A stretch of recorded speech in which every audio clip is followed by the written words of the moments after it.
Careful, baby girl, careful. Yeah, I'll be okay. Yeah, you'll be okay? Yeah. It's our first outing. Woo! My God, Vienna looks beautiful tonight. Woo! Woo! The drought has ended.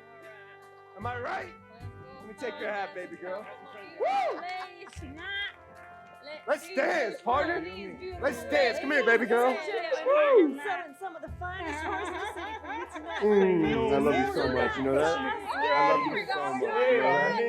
How much we talking?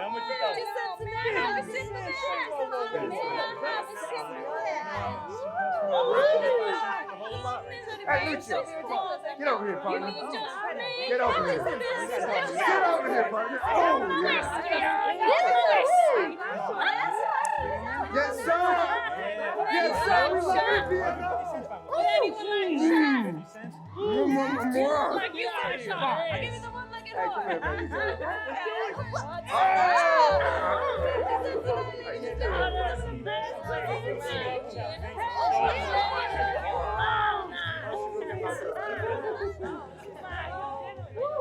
Escalus. Of government, the properties to unfold would seem in me to affect speech and discourse. Since I am put to know your own science exceeds in that the list of all advice my strength can give you. And no more remains, but that to your sufficiency, as your worth is able, and let them work. The nature of our people, our city's institutions, and the terms for common justice, you're as pregnant in as art and practice hath enriched any that we remember. There is our commission, from which we would not have you warp. Call hither, I say, bid come before us, Angelo. What figure of us think you he will bear? For you must know, we have with special soul elected him our absence to supply, lent him our terror, dressed him with our love, and given his deputation all the organs of our own power. What think you of it? If any in Vienna be of worth to undergo such ample grace and honor, it is Lord Angelo. Oh, look where he comes. Always obedient to your grace's will, I come to know your pleasure. Angelo, there's a kind of character in thy life that to the observer doth thy history fully unfold. Thyself and thy belongings are not thine own so proper as to waste thyself upon thy virtues, they upon thee. Heaven doth with us as we with torches do, not light them for themselves. For if our virtues did not go forth of us, we're all alike as if we had them not. Spirits are not finely touched, but to fine issues. Nor nature never lends the smallest scruple of her excellence, but like a thrifty goddess, she determines herself the glory of a creditor, both thanks and use. But I do bend my speech to one that can my part in him advertise. Hold, therefore, Angelo. In our remove, be thou at full ourself. Mortality and mercy in Vienna live in thy tongue and heart. Old Escalus, though first in question, is thy secondary. Take thy commission. Now, good my lord, let there be some more test made of my metal before so noble and so great a figure be stamped upon it. No more evasion. We have with a leavened and prepared choice proceeded to you. Therefore, take your honors. Our haste from hence is of so quick condition that it prefers itself, leaves unquestioned matters of needful value. We shall write to you, as time in our concerning shall importune how it goes with us, and do look to know what doth befall you here. So, fare you well. To the hopeful execution do I leave you of your commissions. I shall desire you, sir, to give me leave to have free speech with you. It concerns me to look to the bottom of my place, a power I have, but of what nature and strength I am not yet instructed. 'Tis so with me. I shall wait upon your honor. Yet, give leave, my lord, that we may bring you something on the way. My haste may not admit it, nor need you, on mine honor, have to do with any scruple. Your scope is as mine own, so to enforce or qualify the laws as to your soul seems good. Give me your hand. I'll privily away. I love the people, but do not like to stage me to their eyes. Though I do well, I do not relish well their loud applause and aves vehement, nor do I think the man of safe discretion that does affect it. Once more, fare you well. The heavens give safety to your purposes. Thank you. Fare you well.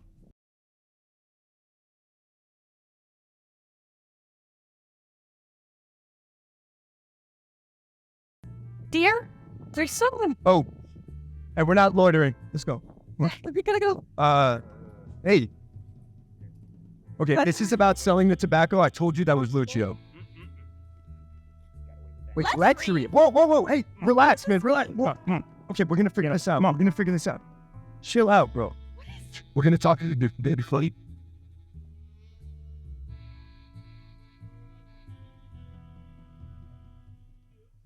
Yonder man is carried to prison. Oh, what's she done? A woman Oh, but what is offense? groping for trouts in a peculiar river.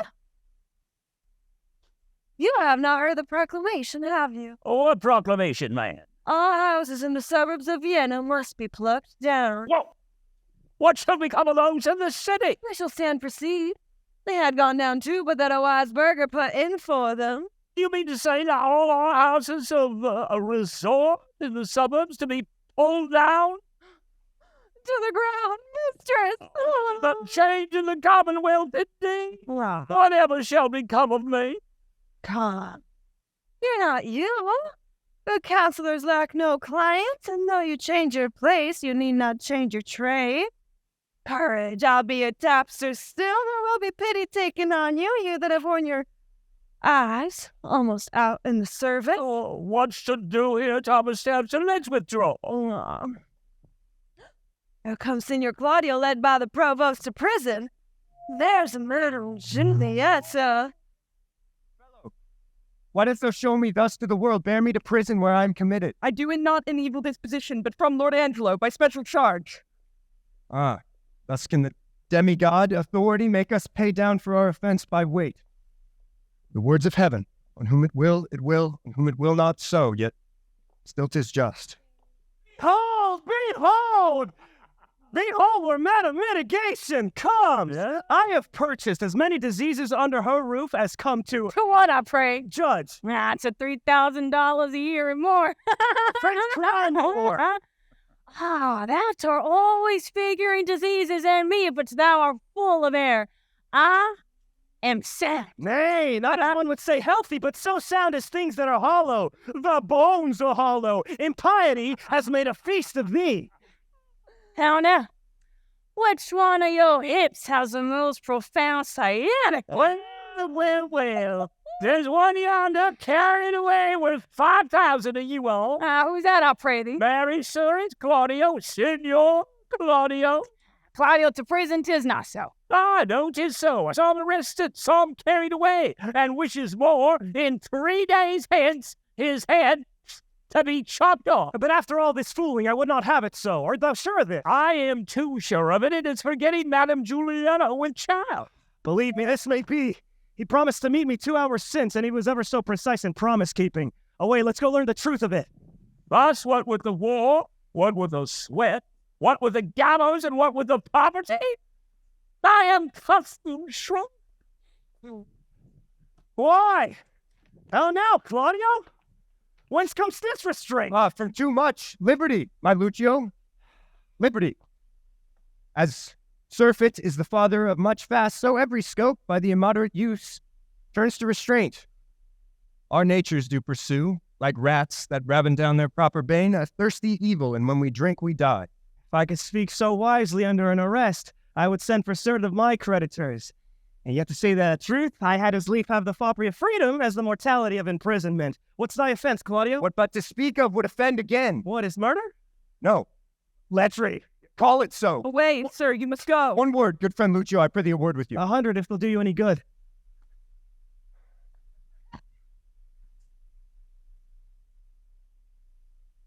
Is Lechery so looked after? Thus it stands with me. Upon a true contract, I got possession of Julieta's bed. You know the lady. She is fast my wife, save that we do the denunciation lack of outward order. This we came not to only for the propagation of a dower remaining in the coffers of her friends, from whom we found it meet to hide our love till time had made them for us, but it chances that the stealth of our most mutual entertainment, with character too gross, is writ on Juliet. With child, perhaps? Unhappily, even so. And the new deputy, now for the Duke, whether it be the fault and glints of newness, or that the body public be a horse, whereon the governor doth ride, who newly in the seat, that it may know he can command, lets it straight feel the spur. Whether the tyranny be in his place or in his eminence that fills it up, I stagger in, but this new deputy awakes me all the enrolled penalties, which have, like unscoured armor, hung by the walls so long that 19 zodiacs have gone round and none of them been worn.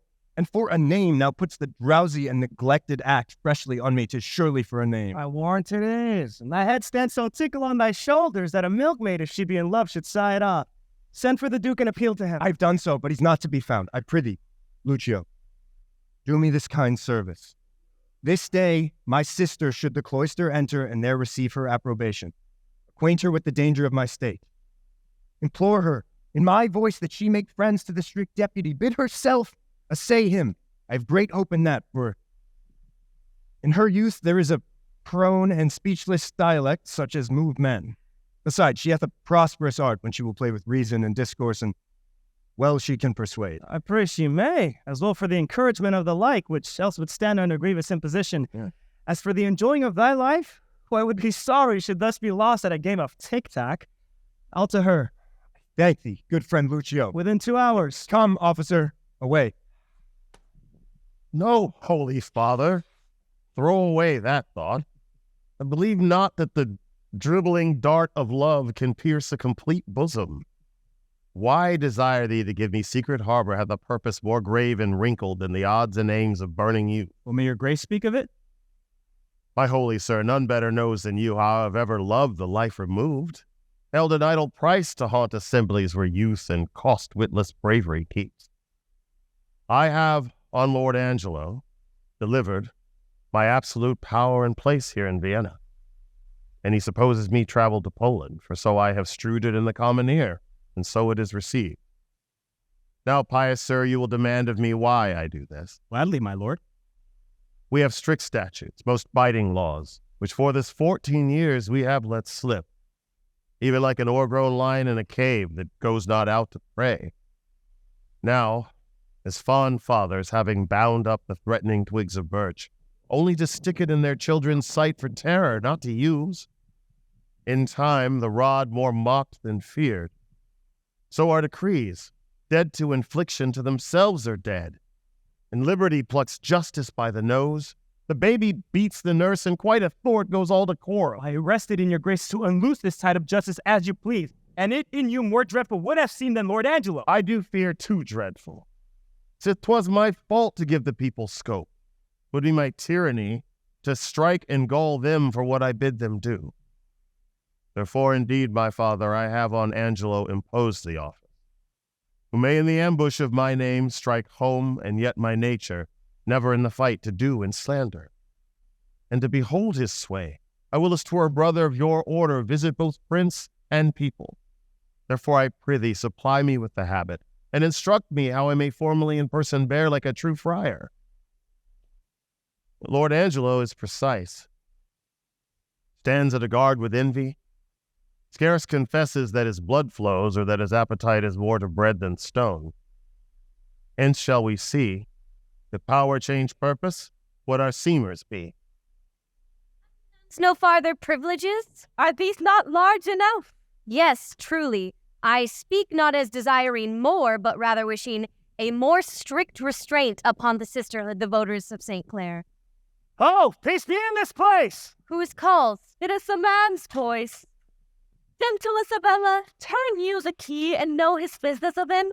You may, I may not. You are yet unsworn. When you have vowed, you must not speak with men, but in the presence of the prior.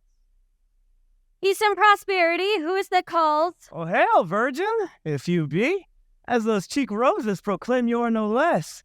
Could you so stead me as bring me to the sight of Isabella, a novice of this place, and the fair sister to her unhappy brother Claudio? Why her unhappy brother? Let me ask the rather, for now I must make you know I am that Isabella and his sister. Ooh, gentle and fair.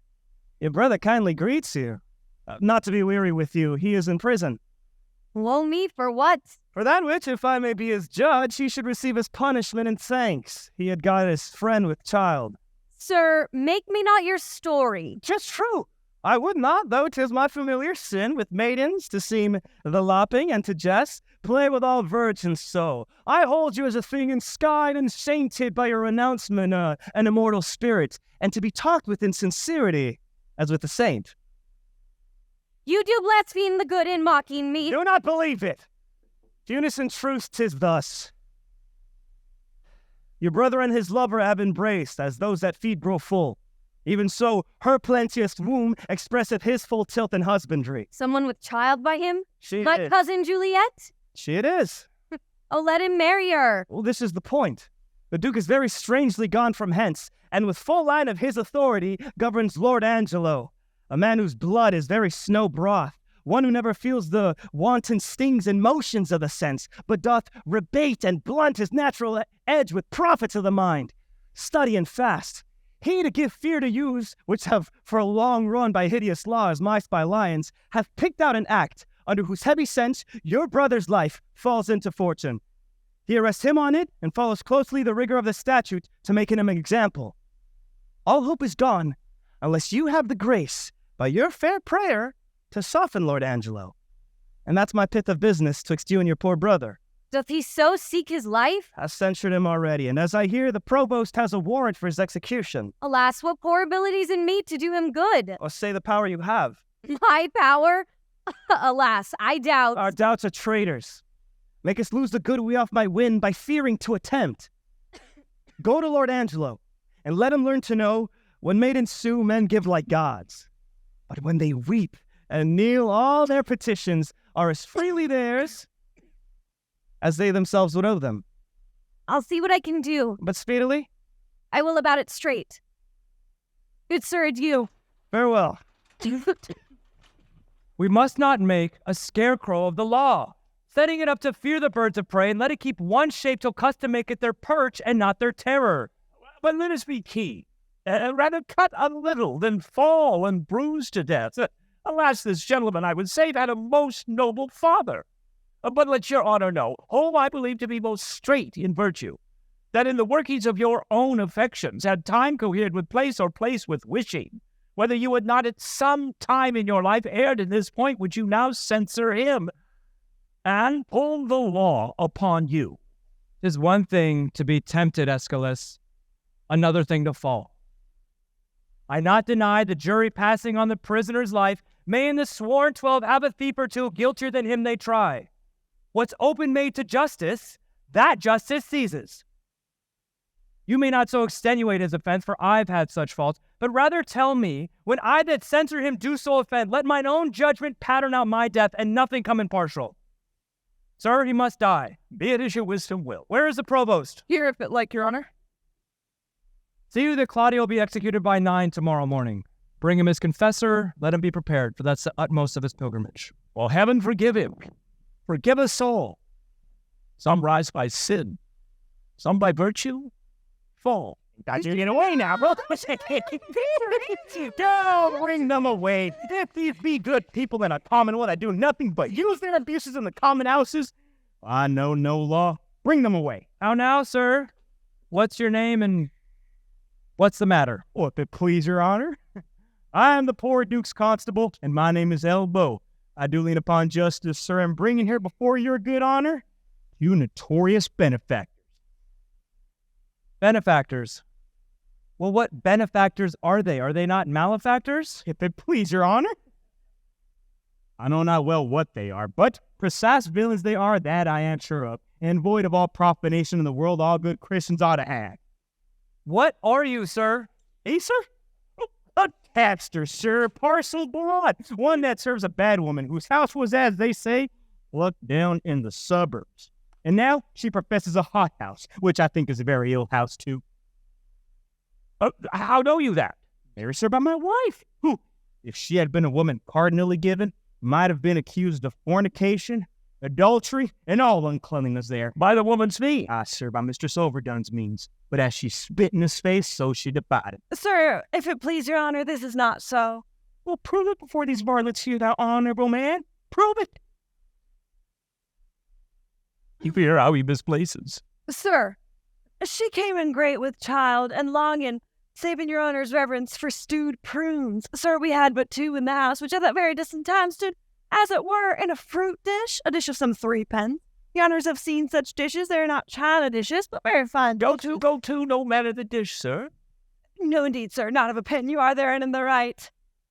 But to the point, as I say, this Mistress Elbow being, as I say, with child and being great-bellied and longing, as I said, for prunes and having but two in the house, which, as I said, Master Froth here, this very man here, having eaten the rest, as I said, and as I say, paid for them very honestly, for, as you know, Master Froth, I could not give you 3 pence again. No, indeed. No, indeed, I'm telling you, if you be remembered, that such a one and such a one were past cure of the thing you wot of, unless, of course, they kept very good diet, as I told you. Oh, this is true. You are a tedious fool to the purpose. What was done to Elbow's wife that he have cause to complain of? Come to me, what was done to her? Sir, your honor cannot come to that. No, no, I meant it not.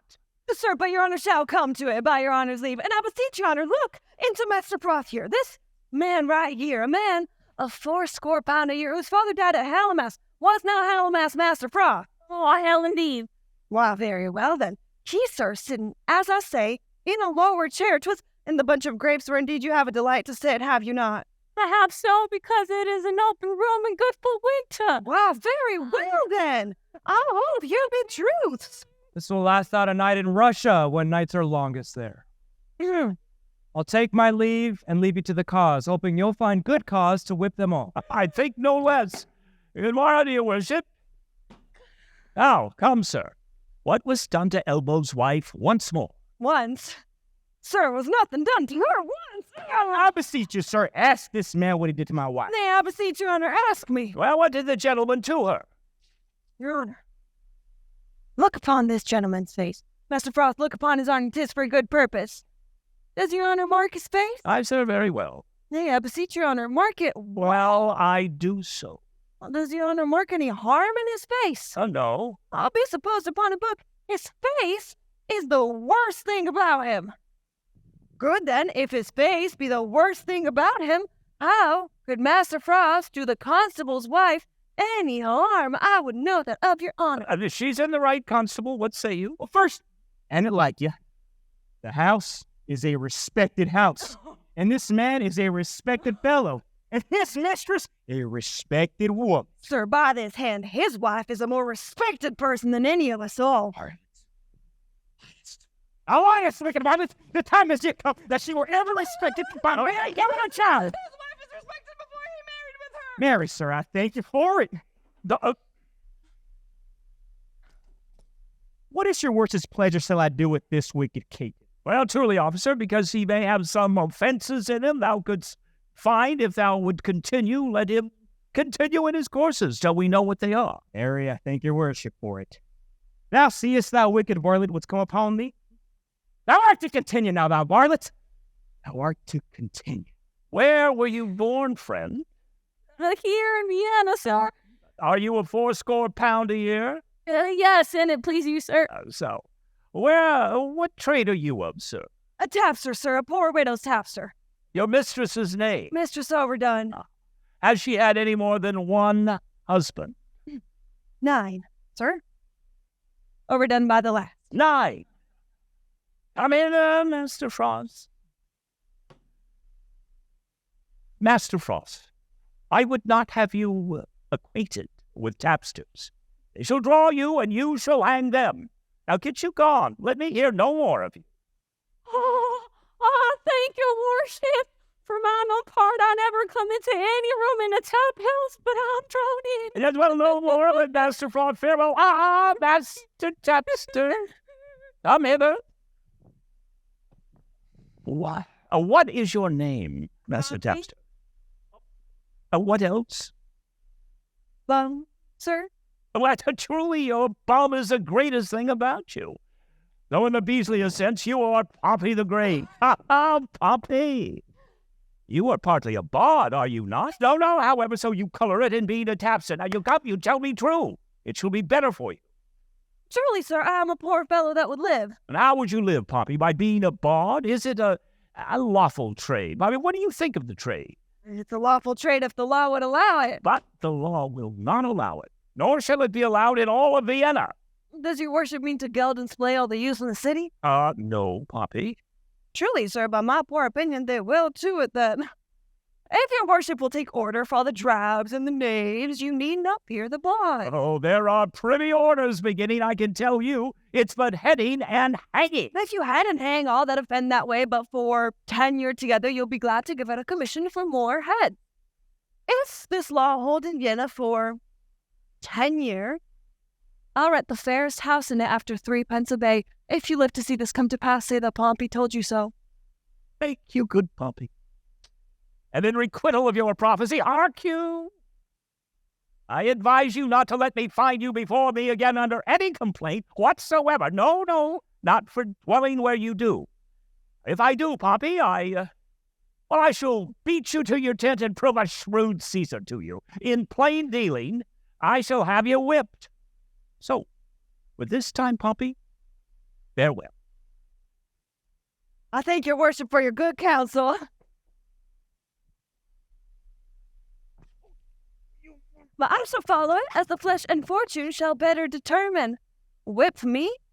Oh, no. Let Carman whip his jade. The valiant heart's not whipped out of trade. Master Elbow, come here. Master Constable. Now, how long have you been in this place of constable? 7.5 years, sir. Oh, I thought by your readiness you had continued in it some time. You say 7 years together. 1.5, sir.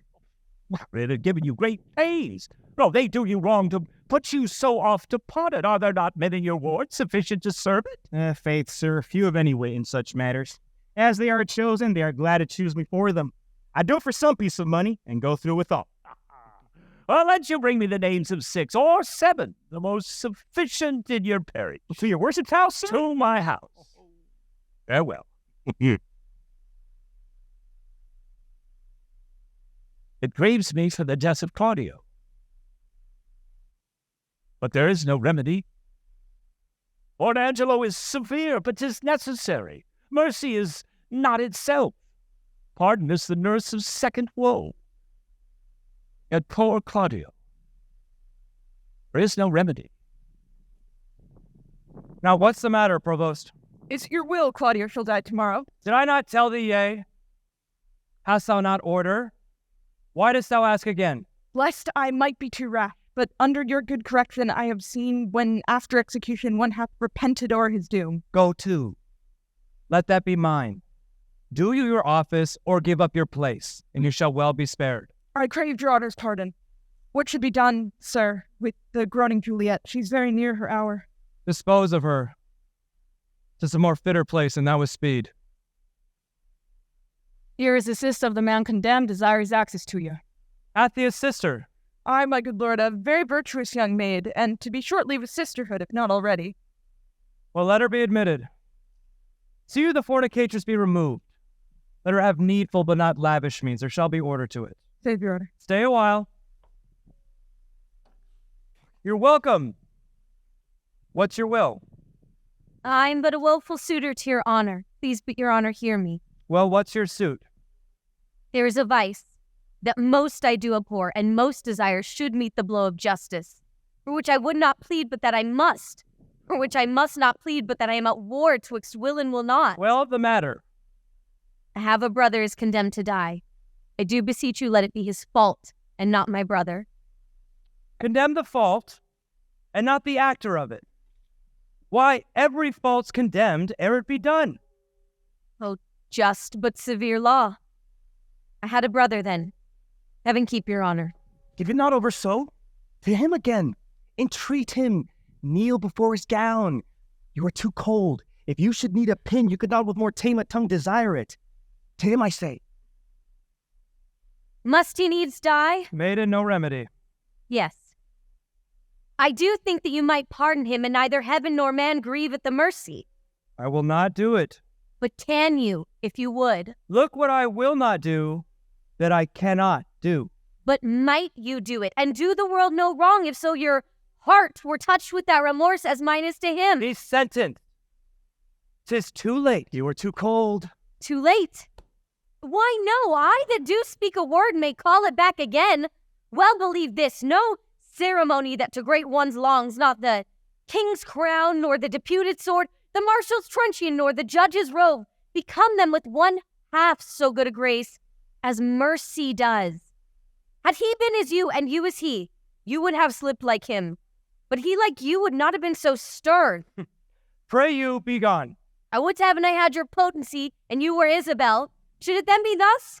Why, no, I would tell what 'twere to be a judge and what a prisoner. Aye, touch him. There's the vein. Your brother is a forfeit of the law, and you but waste your words. Alas, why, all the souls that were forfeit once, and he that might the vantage best have found out the remedy. How would you be if he, which is the top of judgment, should but judge you as you are? Oh, think on that, and mercy will then breathe within your lips like man you made. Be you content, fair maid. It is the law, not I, condemn your brother. Were he my kinsman, my brother, or my son, it should be thus with him. He must die tomorrow. Tomorrow? Well, that's sudden. Spare him. Spare him. He's not prepared for death. Even for our kitchens, we do kill the fowl of season. Shall we serve heaven with less respect than we do minister to our gross selves?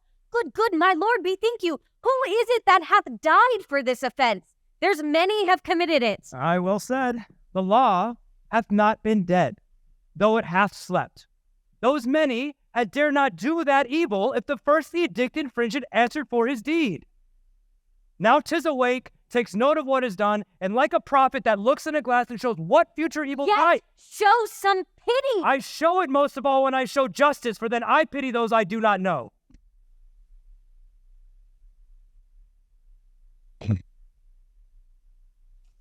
Be content. He dies tomorrow. So you must be the first that gives this sentence and he that suffers? Oh, it is excellent to have a giant's strength, but it is tyrannous to use it like a giant. That's well said. Could great men thunder as Jove himself does? Jove would never be quiet, for every pelting petty officer would use his heaven for thunder. Nothing but thunder.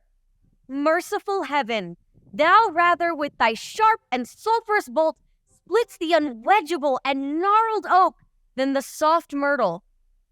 But man, proud man, dressed in a little, brief authority, most ignorant of what he is most assured, in his glassy essence like an angry ape plays such fantastic tricks before high heaven as makes the angels weep, who with our spleens would all themselves laugh mortal. Oh, to him, wench, you will relent. He's coming, I perceive it. Great men may jest with saints, 'tis wit in them, but in the less foul profanation. Thou art in the right, girl, my Not that. Athens, but a choleric word which in the soldiers flat blasphemy. Art advised of that, more on it. Why do you put these sayings upon me?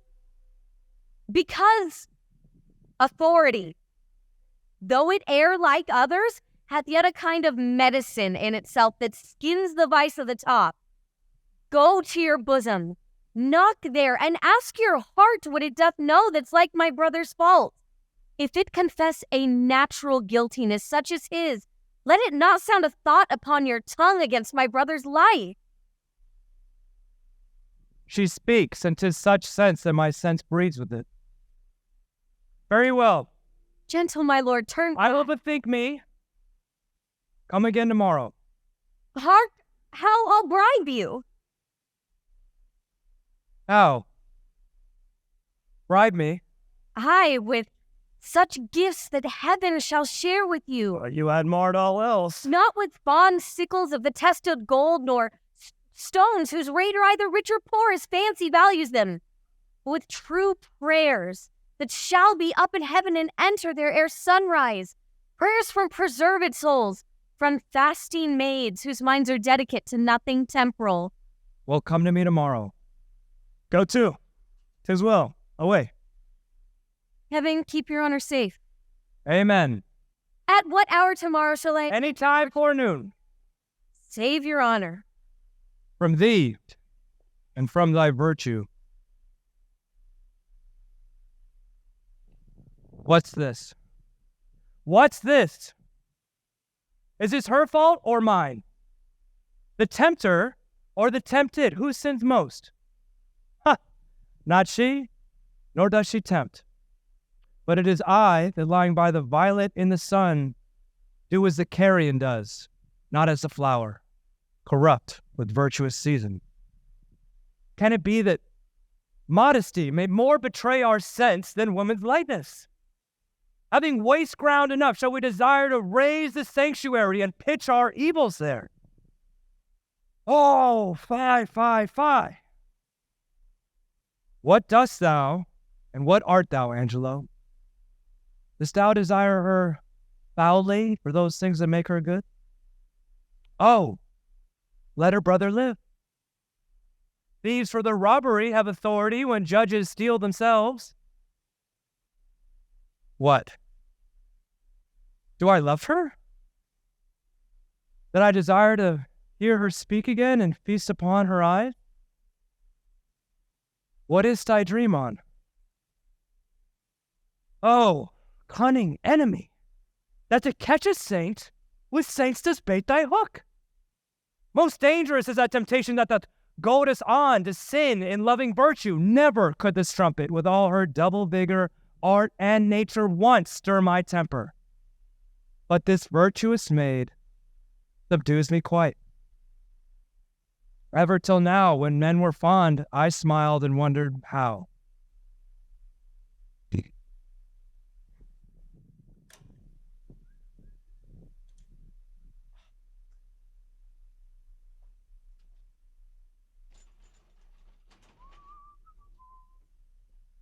Well, hail to you, Provost, so I think you are. I'm the provost. What's your will, good father? Bound by my charity and by my blessed order, I've come to visit the afflicted spirits here in the prison. Give me the common right to let me see them, and to make me know the nature of their crimes, that I may minister to them accordingly. I would do more than that if more were needful. Look, here comes one, a gentlewoman of mine, who, falling in the flaws of her own youth, hath blistered her report. He's with child, and he that got it, Benton, a young man, more fit to do another such offence than to die for this. When must he die? As I do think tomorrow. Repent you, fair one, of the sin you carry. I do, and bear the shame most patiently. I'll teach you how you shall arraign your conscience and try your penitence, if it be sound or hollowly put on. I'll gladly learn. Love you the man that wronged you. Yes, as I love the woman that wronged him. So then it seems your most offenseful act was mutually committed. Mutually. And was your sin of heavier kind than his? I do confess it and repent it, father, and take the shame with joy. Your partner, as I hear, must die tomorrow, and I'm going with instruction to him. Grace go with you. Benedicite. Okay. Must die tomorrow? Oh, injurious love that respites me alive! This very comfort is still a dying horror. His pity of him.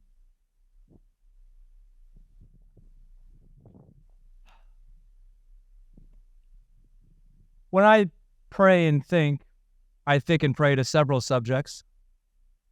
Heaven hath my empty words, whilst my invention, hearing not my tongue, anchors on Isabel. God in my mouth, as if I did but only chew his name, and in my heart, the strong and swelling evil of my conception. The place whereon I studied is like a good thing being often read, grown sere and tedious. O place, O form, how often dost thou with thy case, thy habit, wrench off from fools, and tie the wiser souls to thy false seeming? Blood. Thou art blood. Let's write good angel on the devil's horn. Is not the devil's crest? How now? Who's there? One Isabel, a sister, desires access to you. Teach her the way. Oh heavens. Why does my blood thus muster from my heart, making it both unable for itself and dispossessing all my other parts of necessary fitness?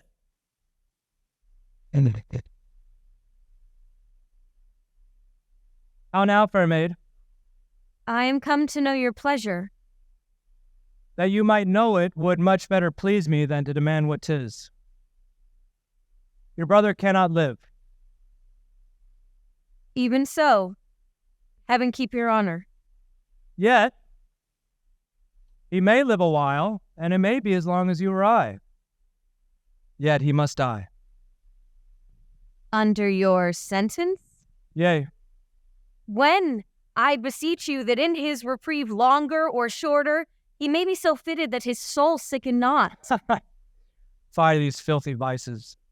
It were as good to pardon him that hath from nature stolen a man already made, as to remit their saucy sweetness to do coin God's image and stamps that are forbid. 'Tis set down so in heaven, but not in earth. Say you so? Then I shall pose you quickly. Which should you rather? That the most just law now took your brother's life, or, to redeem him, give up your body to such sweet uncleanness as she that he has stained? Sir, believe this. I'd rather give my body than my soul.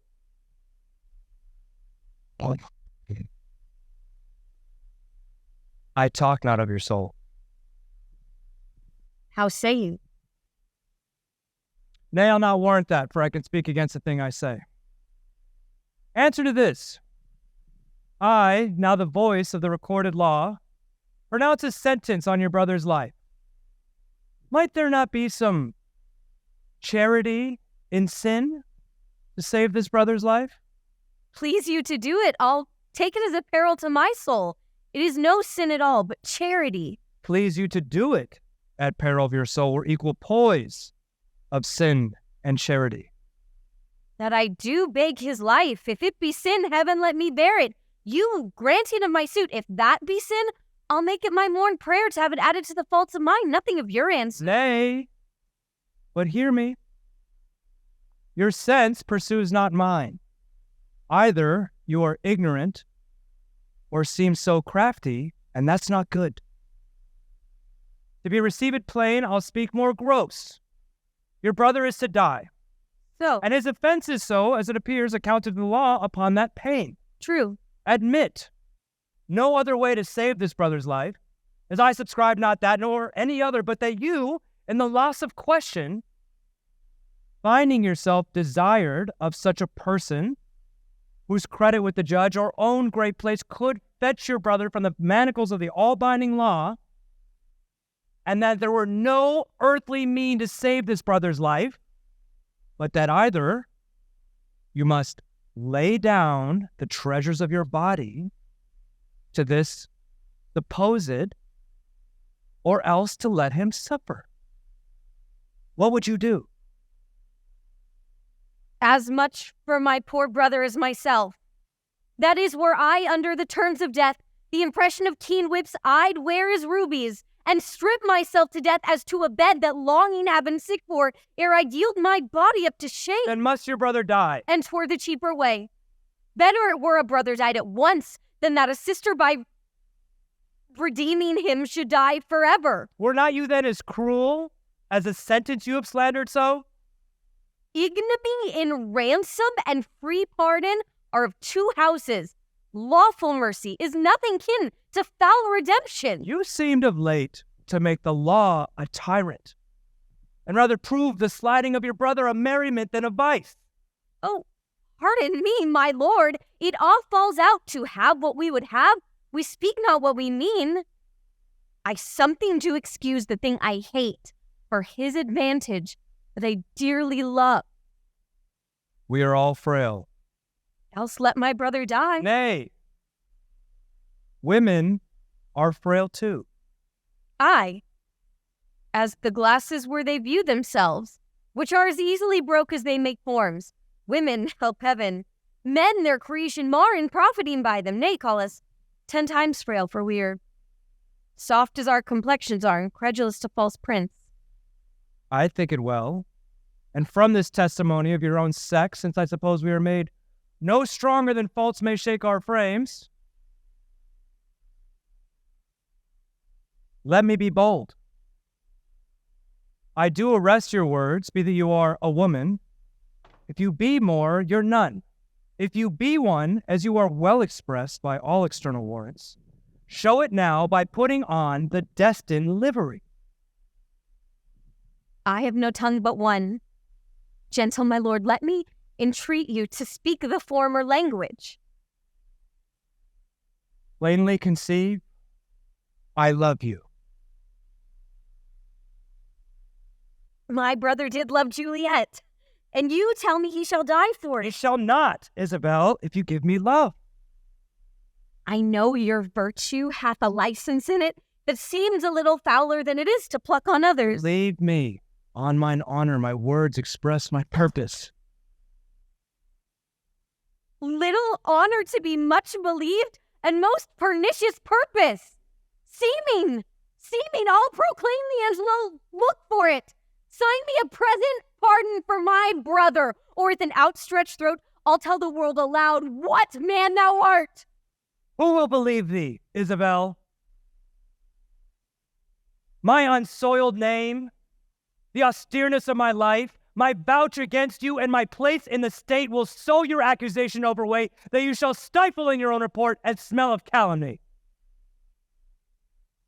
I have begun, and now I give my central race the ring. Fit thy consent to my sharp appetite, lay by all nicety and prolixious blushes that banish what they sue for. Redeem thy brother by yielding up thy body to my will, or thy unkindness shall his death draw out to lingering sufferance.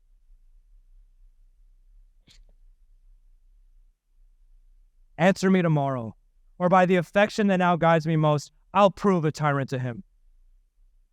As for you, say what you can. My false overweighs your true.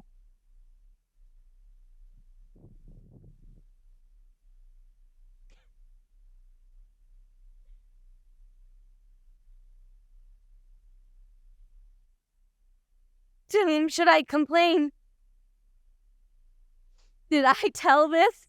Who would believe me? Oh, perilous mouths that bear in them one and the selfsame tongue, either of condemnation or proof, bidding the law make curtsy to their will, hooking both right and wrong to the appetite to follow as it draws. Also my brother, though he hath fallen by prompture of the blood, yet hath he in him such a mind of honor that had he 20 heads to tender down on 20 bloody blocks, he'd yield them up before his sister should her body stoop to such a poor pollution. Then Isabel lived chaste, and brother die. More than our brother is our chastity. I'll tell him yet of Angelo's request, and fit his mind to death for his soul's rest.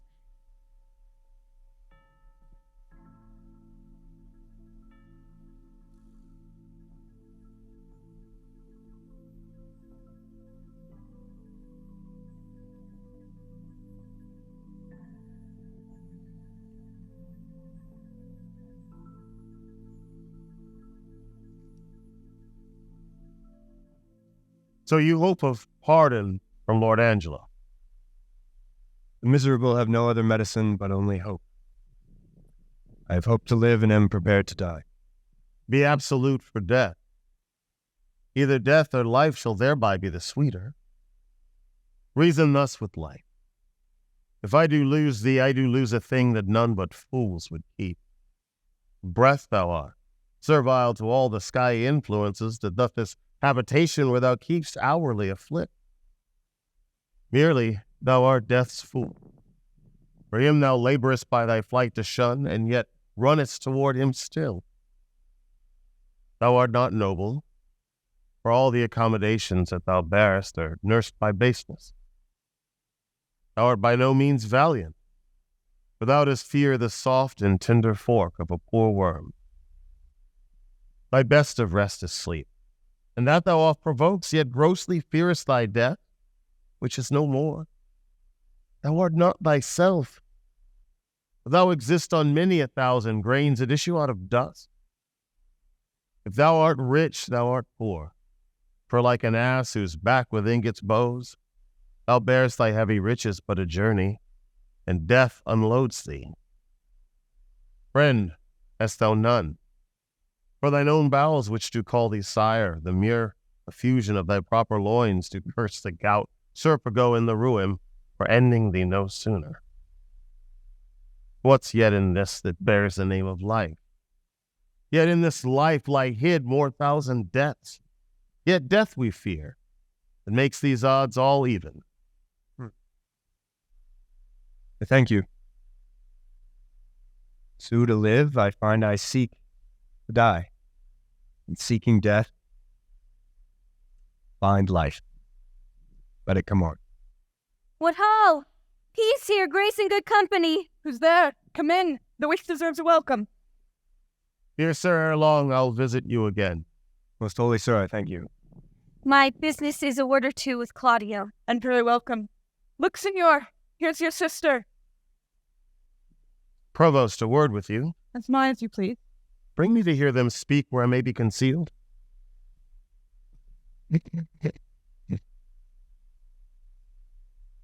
Now, sister, what's the comfort? Why, as all comforts are. Most good indeed. Lord Angelo, having affairs to heaven, intends you for his swift ambassador, where you shall be an everlasting leader. Therefore your best appointment make with speed. Tomorrow you set on. There no remedy? None. But such remedy as to save a head, to cleave a heart in twain. But is there any? Yes, brother, you may live. There is a devilish mercy in the judge, if you'll implore it, that will free your life but fetter you till death. Perpetual durance. Aye, just perpetual durance, a restraint, though all the world's vastity you had to a determined scope. But in what nature? In such a one as you consenting to it would bark your honor from that trunk you bear and leave you naked. Let me know the point. Oh, Claudio, I do fear thee, and I quake lest thou a feverish life shouldst entertain in 6 or 7 more winters' respect than a perpetual honor. Darest thou die? The sense of death is most in apprehension, and the poor beetle that we tread upon in corporal sufferance finds a pang as great as when a giant dies. Why give you me this shame? Think you, I can a resolution fetch from flowery tenderness? If I must die, I will encounter darkness as a bride There, and clutch it in mine arms. there spake my brother. There my father's grave did utter for the voice, yes, thou must die. Thou art too noble to conserve a life in base appliances. This outward sainted deputy is yet a devil. His filth within being cast, he would appear a pond as deep as hell. The Prenzi Angelo. Oh, 'tis cunning livery of hell, the damned's body to invest and cover in prenzy guards. Dost thou think, Claudio, if I would yield him my virginity, thou mightst be freed? Oh, heavens, it cannot be. Yes, he would give to thee from this rank offense so to offend him still. This night's the time I should do what I abhor to him, or else thou diest tomorrow. Oh, thou shalt not do it. Oh, were it but my life, I'd throw it down for your deliverance as frankly as a pin. Thanks, dear Isabel. Be ready, Claudio, for your death tomorrow. Yes.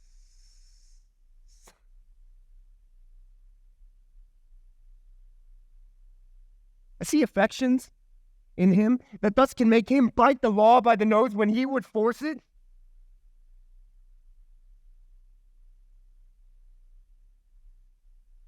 Sure, it is no sin. Or, of the deadly 7, it is the least. Which is the least? If it were damnable, he being so wise, why would he, for the momentary trick, be perdurably fined, O Isabel? What says my brother? Death is a fearful thing. Then shamed life I hate Oh! all. But to die and go we know not where, to lie in cold obstruction and to rot this sensible, warm motion to become a needed clod and the delighted spirit? To bathe in fiery floods? Or to reside in thrilling region of thick ribbed ice? To be imprisoned in the viewless winds and blown with restless violence round about the pennant world, or to be worse, and worst of those, that lawless and uncertain thought. Imagine howling. It's too horrible. The weary and most loathed worldly life that age, ache, penury, and imprisonment can lay on nature is a paradise to what we fear of death. Alas. Sweet sister, let me live. What sin you do to save a brother's life, nature dispenses with the deed so far that it becomes a virtue. Oh. Huh? You beast! Oh, faithless coward! Dishonest wretch, wilt thou be made a man out of my vice? It's not a kind of incest to take a life from thine own sister. Shame, what should I think? Heaven's shield! My mother played my father fair, for such a warped slip of wilderness ne'er issued from his blood. Take my defiance, die, perish! Might but my bending down reprieve thee of thy fate, it should proceed. I'll pray 1,000 prayers for thy death, no word to save. Nay, hear me, Isabel. Fie! Thy sin's not accidental, but a trade. Mercy to thee would prove itself a bond. 'Tis best that thou diest quickly. Nay, hear me, Isabel. That's Vouchsafe a word, young sister, but one word. What is your will? Might you dispense with your leisure, I would by and by have some speech with you. The satisfaction I would require is likewise your own benefit. I have no superfluous leisure. My stay must be stolen out of other affairs, but I will attend you a while. Son, I have overheard what had passed between you and your sister.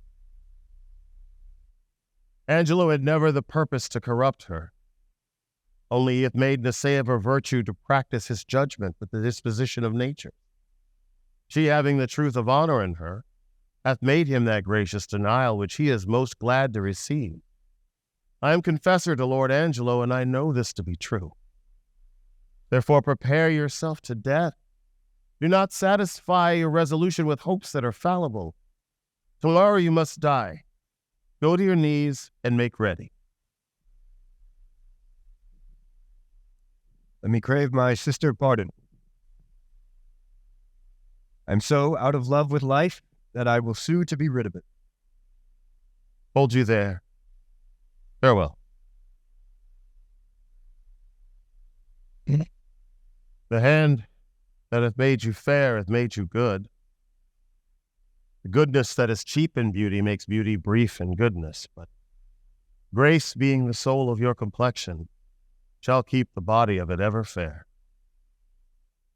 The assault that Angelo hath made to you, fortune hath conveyed to my understanding. But that frailty hath examples for his failing, I should wonder at Angelo. How will you do to content this substitute and to save your brother? I'm now going to resolve him. I'd rather my brother die by the law than my son should be unlawfully born. But oh, how much is the good Duke deceived in Angelo! If ever he return and I can speak to him, I will open my lips in vain or discover his government. That shall not be much amiss. Yet as the matter now stands, he will avoid your accusation. He may trial of you only. Therefore, lend your ear to my advisings. For the love I have in doing good, a remedy presents itself. I do make myself believe that you may most of righteously to a poor wrong lady a merited benefit. Redeem your brother from the angry law. Do no stain to your own gracious person, and much please the absent Duke, if peradventure you shall ever return to have hearing of this business. Let me hear you speak farther. I have spirit to do anything that appears not foul in the truth of my spirit. Virtue is bold and goodness never fearful. Have you not heard speak of Mariana, sister of Frederick, the great soldier who miscarried at sea? I have heard of the lady, and good words went with her name. She should this Angelo have married, as affianced to her oath and the nuptial appointed, between which time of the contract and limit of the solemnity, her brother Frederick was wracked at sea, having in that perished vessel the dowry of his sister. But mark how heavily this befell the poor gentlewoman. There she lost a noble and renowned brother, and his love toward her ever most kind and natural. With him, the portion and sinew of her fortune, her marriage dowry, with both her competent husband, this well-seeming Angelo. Can this be so? Did Angelo so leave her? Left her in her tears and dried not one of them with his comfort. He swallowed his vows whole, pretending in her discoveries of dishonor, and few bestowed her on her own lamentation, which she yet wears for his sake, and he, a marble to her tears, is washed with them, but relents not. A merit, word in death, to take this poor maid from the world. What corruption in this life that it'll let this man live? But how out of this can she avail? It is a rupture that you may easily heal, and the cure of it not only saves your brother, but keeps you from dishonor in doing it. Show me how, good father. This forenamed maid hath yet in her the continuance of her first affection. His unjust unkindness, that in all reason should have quenched her love, hath like an impediment in the current made it more violent and unruly. Go you to Angelo, answer his requirings with a plausible obedience, agree with his demands to the point, only refer yourself to this advantage. First, that your stay with him may not be long, that the time may have all shadow and silence in it, and the place answer to convenience. This being granted in course, and now follows all, we shall advise this wrong maid to set up your appointment, to go in your place. Now, if the encounter acknowledge itself hereafter, it may compel him to her recompense. And here by this is your brother saved, your honor untainted, the poor Mariana advantaged, and the corrupt deputy scaled. The maid will I frame and make fit for his attempt, if you think well to carry this as you may. The doubleness of the benefit defends the deceit from reproof. What think you of it? The image of it gives me content already, and I trust it will grow to a most prosperous perfection. There lies much in your holding up. Haste you to Angelo. If for this night he entreat you to his bed, give him promise of satisfaction. I will presently to St. Luke's. There at the moated grange resides this dejected Mariana. At that place call upon me, and dispatch with Angelo that it may be quickly. I thank you for this comfort. Fare you well, good father.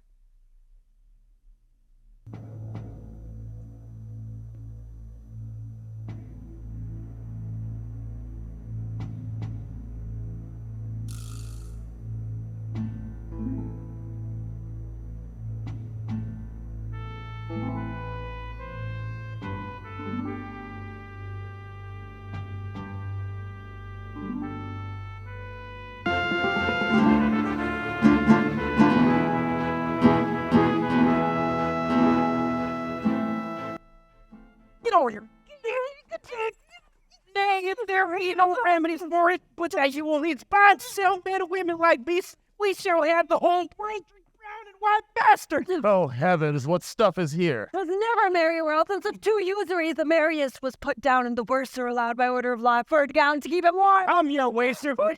Bless you, good Father Friar. And you, good brother father. What offense hath this man made you, sir? Marry, sir, he hath offended the law. And, sir, we take him to be a thief too, sir, for we have found upon him, sir, a strange picklock, which we have sent to the deputy. Fie, sirrah, bawd, a wicked bawd. Canst thou believe thy living is a life so stinkingly depending? Go mend, go mend. Mary, sir, it does stink. Nay, if the devil have given thee proofs for sin, thou wilt prove his. Take him to prison, officer. He must before the deputy, sir. He has given him warning. The deputy cannot abide a whoremaster. If he be a whoremonger that comes before him, he were as good go a mile on his errand. His neck come near waist. The court, sir. I spike him for I cry bail. Here comes a gentleman and a friend of mine. How now, noble Pompey? What, at the wheels of Caesar? Art thou led in triumph? Are there none of Pygmalion's images, newly made woman, to be had now for putting the hand in the pocket and extracting a clutch? What? Reply, huh? What sayest thou to this tune, matter, and method? It's not drowned in the last rain? What sayest thou, Trot? Is the world as it was, man? Which is the way? Is it sad in few words, or how the trick of it? How doth my dear morsel, thy mistress, procure she still? Troth, sir, she hath eaten up all her beef, and she herself is in the tub. Why, 'tis good, having a fresh whore and powdered bod, an unshunned consequence. It must be so. Art going to prison, Pompey? Yes, faith, sir. Why, 'tis not amiss. Farewell, Pompey, go say I sent thee thither. For debt, Pompey, or how? For being a bawd. For being a bawd. Well, then, imprison him. If imprisonment be the doom of a bawd, why, 'tis his right. Bawd antiquity too. Bawd porn. Farewell, Pompey. Commend me to the prison, Pompey.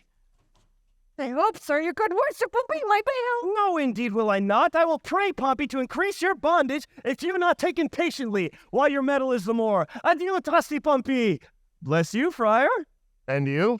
Does Bridget paint still, Pompey, huh? Come your way, sir, come. You will not bail me then, sir. Then, Pompey, nor now. What news abroad, friar? What news? Your way, sir, come. Go to kennel, Pompey, go! What news of the Duke, friar? I know of none. Can you tell me of any? Some say that he is with the Emperor of Russia. Others some that he is in Rome. But where is he, think you? I know not where, but whatsoever, I wish him well. It was a mad, fantastical trick of him, to steal from the state and usurp the beggary he was never born to. Lord Angelo dukes it well in his absence. He puts transgression to it. He does well in it. A little levity to lechery would do him no harm. Something too crabbed that way, friar. Too general a vice, and severity must cure it. Yes, in good sooth, the vices of a great kindred. It is well allied, but it is impossible to extirpate quite, till eating and drinking be put down. They say this Angelo was not made by man and woman after this downright way of creation. Is it true, think you? How should he be made, then? Some reports that a sea mate spawned him, others some that he was begot between two stockfishes. But it is certain that when he makes water, his urine is congealed ice. That I know to be true.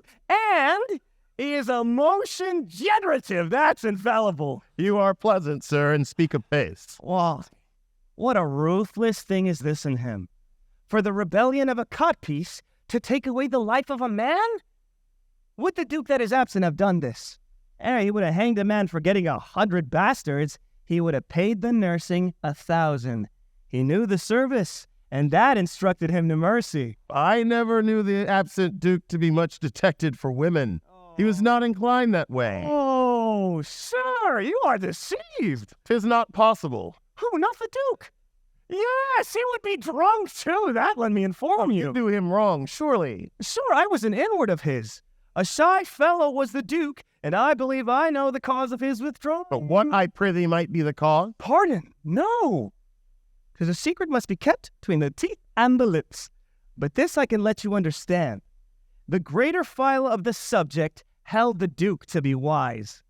Wise? Why, no question but he was. A very superficial, ignorant, and unweighing fellow. Let him be but testimonied in his own bringings forth, and he shall appear to the envious, a scholar, a statesman, a soldier. Therefore you speak unskillfully, or if your knowledge be more, it is much darkened in your malice. Sir, I know him, and I love him. Love talks with better knowledge, and knowledge with dear love. Come, sir, I know what I know. I can hardly believe that, since you know not what you speak. But if ever the Duke return, as our prayers are he may, let me desire you to make your answer before him. I pray you, your name? Sir, my name is Lucio, well known to the Duke. He shall know you better, sir, if I may live to report you. I fear you not.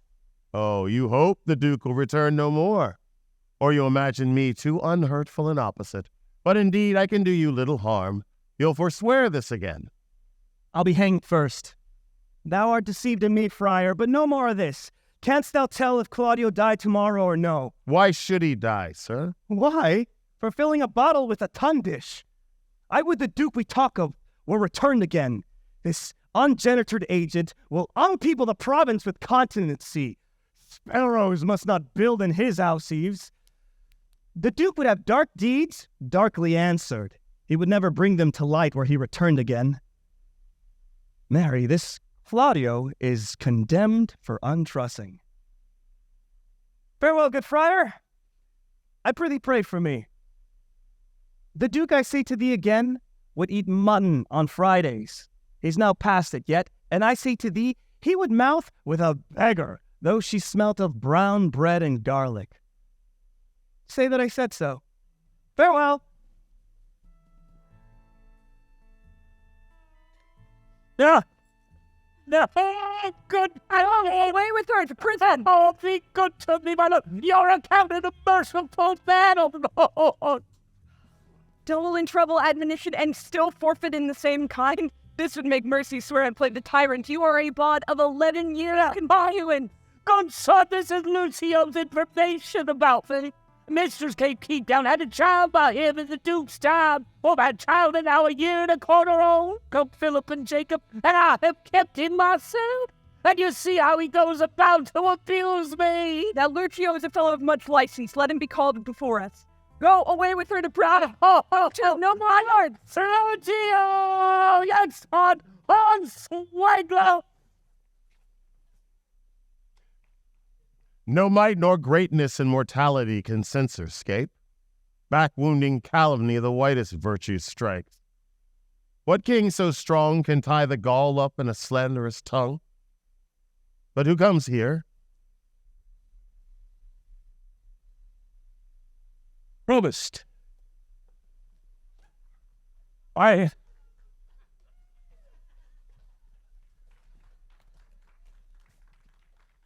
brother Angelo will not be moved. Claudio must die tomorrow. Let him be furnished with divines and all charitable preparation. If my brother were met by my pity, it would not be so with him. So please do. This friar has been with him and has entertained him, or prepared him for the entertainment of life. Good evening, friar. Bliss and goodness on you. From whence are you?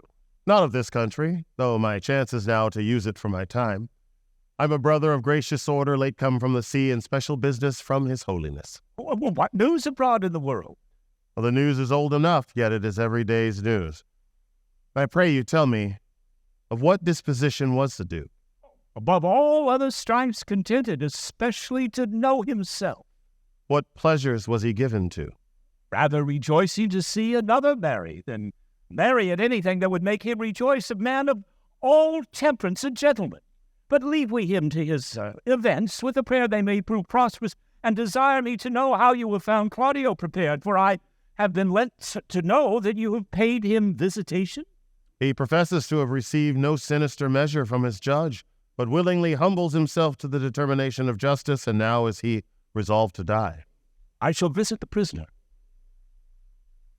Peace be with you.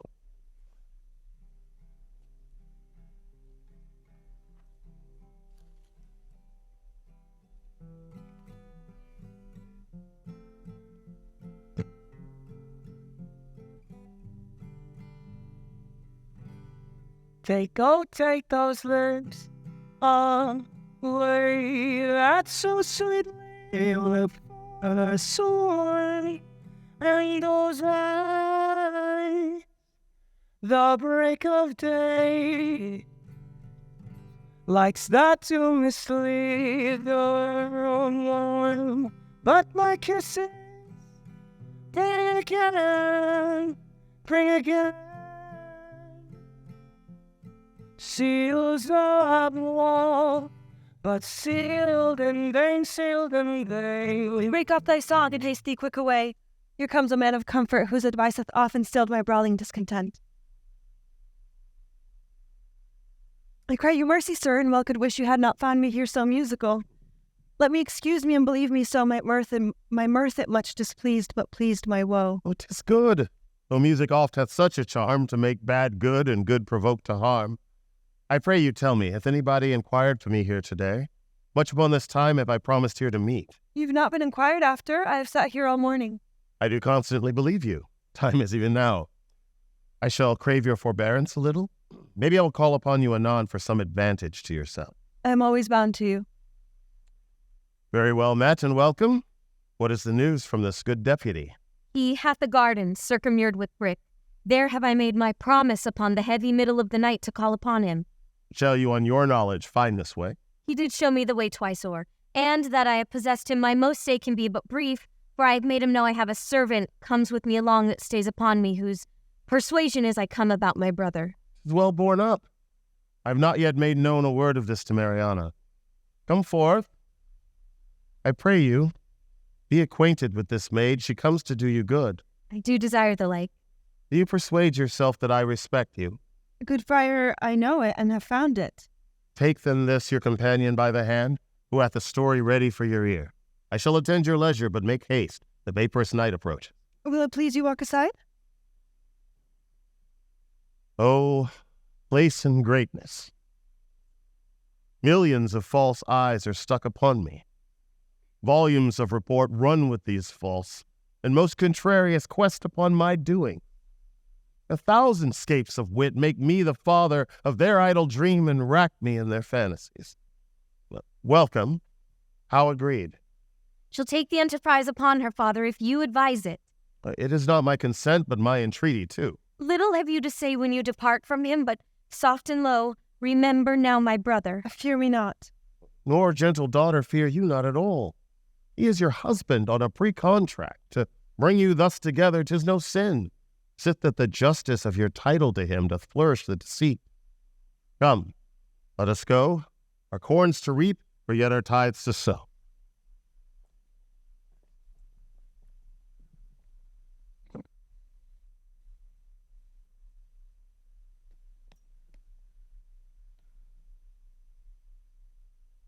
Come hither, sirrah.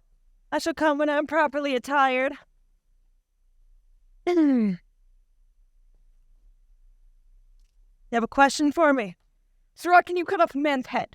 Sir, if the man be a bachelor, sir, I can. But if he be a married man, it's his wife's head, and I can never cut off a woman's head. Come, sir, leave me your snatches and yield me a direct answer. Tomorrow morning are to die Claudio and Barnardine. Here is in our prison a common executioner who in his office lacks a helper. If you shall take it on you to assist him, it shall redeem you from your gyves. If not, you shall have your full time of imprisonment and your deliverance with an unpitied whipping, for you've been a notorious bawd. Sir, I have been an unlawful bawd, time out of mind, but yet, sir, I will be content to be a lawful hangman. I'd be glad to receive some instruction from my fellow partner. But oh, porcelain! Where's the porcelain there? You call, sir? Sir, here's a fellow who will assist you in tomorrow's execution. If you think it meet, compound with him by the year and let him abide here with you.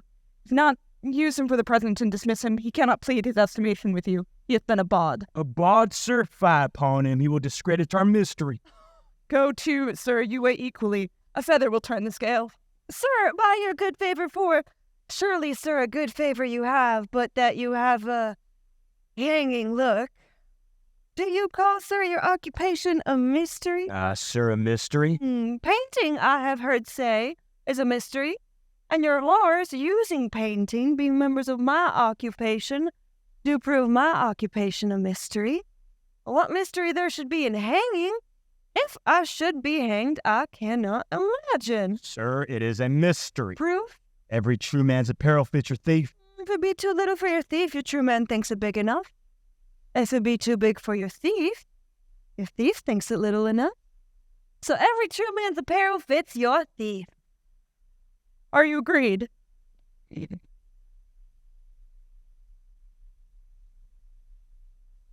Sir, I will serve him, for I do find your hangman a more penitent trade than your bawd. It doth oftener ask forgiveness. You, sirrah, ride your block and your axe. Tomorrow, 4 o'clock. Come on, bawd. I will instruct thee in my trade. Follow. I do desire to learn, sir, and I hope if you have occasion to use me for your turn, you shall find me, yea. Truly, sir, for your own kindness, I owe you a good turn. I call hither Barnardine and Claudio. The one had my pity, not a jot the other, being a murderer, though he were my brother.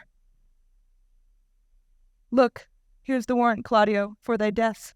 'Tis now dead midnight, and by 8 tomorrow thou must be made immortal. Where's Barnardine? as fast locked up in sleep as guiltless labor when it lies starkly in the traveler's bones. He will not wake. Who can do good on him? Well, go, prepare yourself. But hark, what noise? Heaven give your spirits comfort. By and by. I do hope it is some pardon or reprieve for the most gentle Claudio. Welcome, Father. Best and wholesomest spirits of the night envelop you, good provost. Who called here of late? None since the curfew rung. Well, not Isabel. No. They will then ere it be long. What comfort is for Claudio? There's some in hope. It is a bitter deputy. Not so, not so.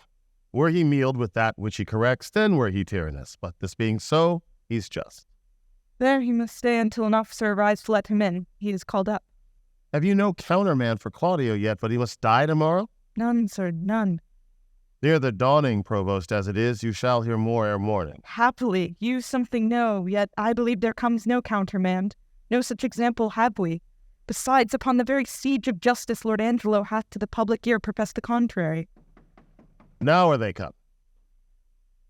This is a gentle provost. Tell them when the steeled jailer is the friend of men. This is his lordship's man. And here comes Claudio's pardon. My lord, I say you this note and by me this further charge, that ye swerve not from the smallest article of it, neither in time, matter, nor circumstance. Good morrow, for as I take it, it's almost day. I shall obey him. Pray you, let's hear.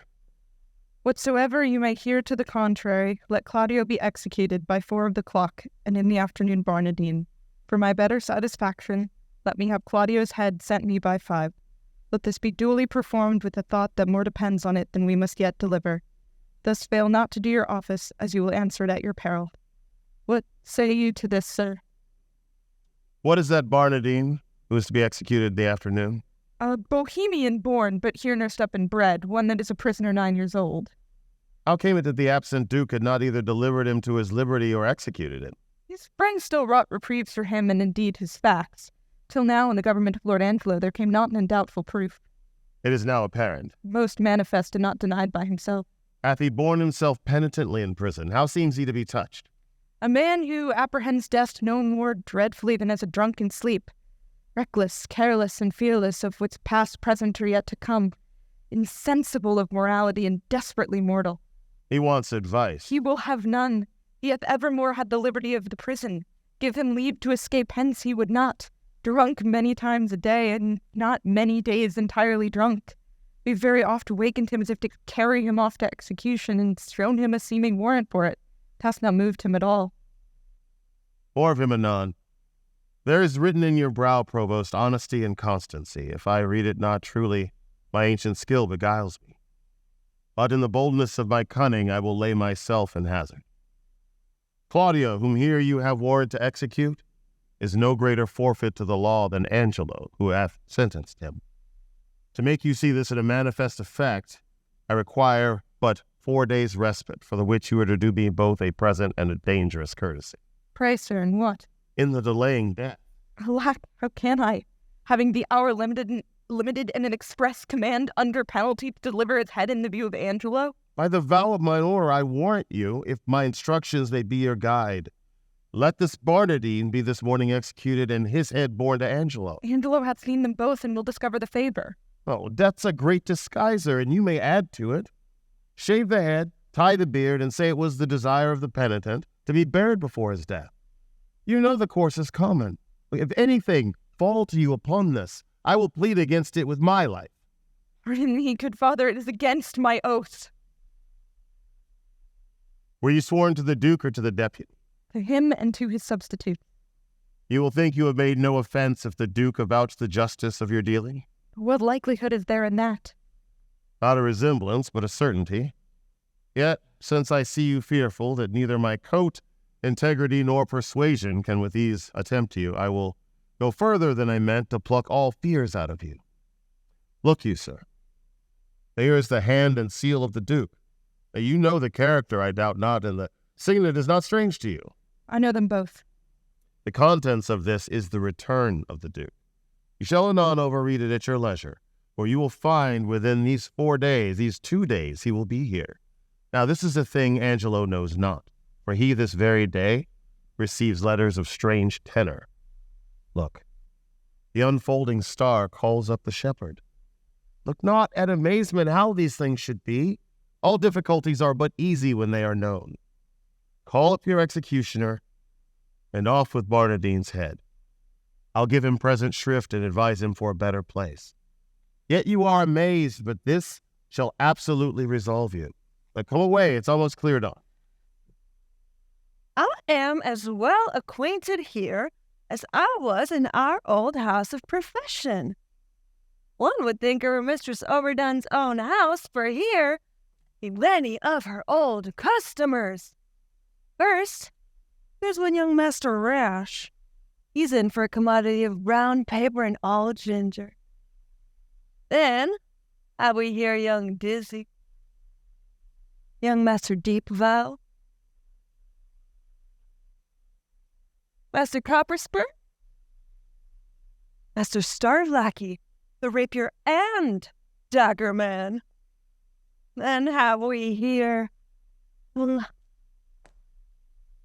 Halfcan that stabbed Lusty Pudding, and I think 40 more, all great doers in our profession, and are all for the Lord's sake.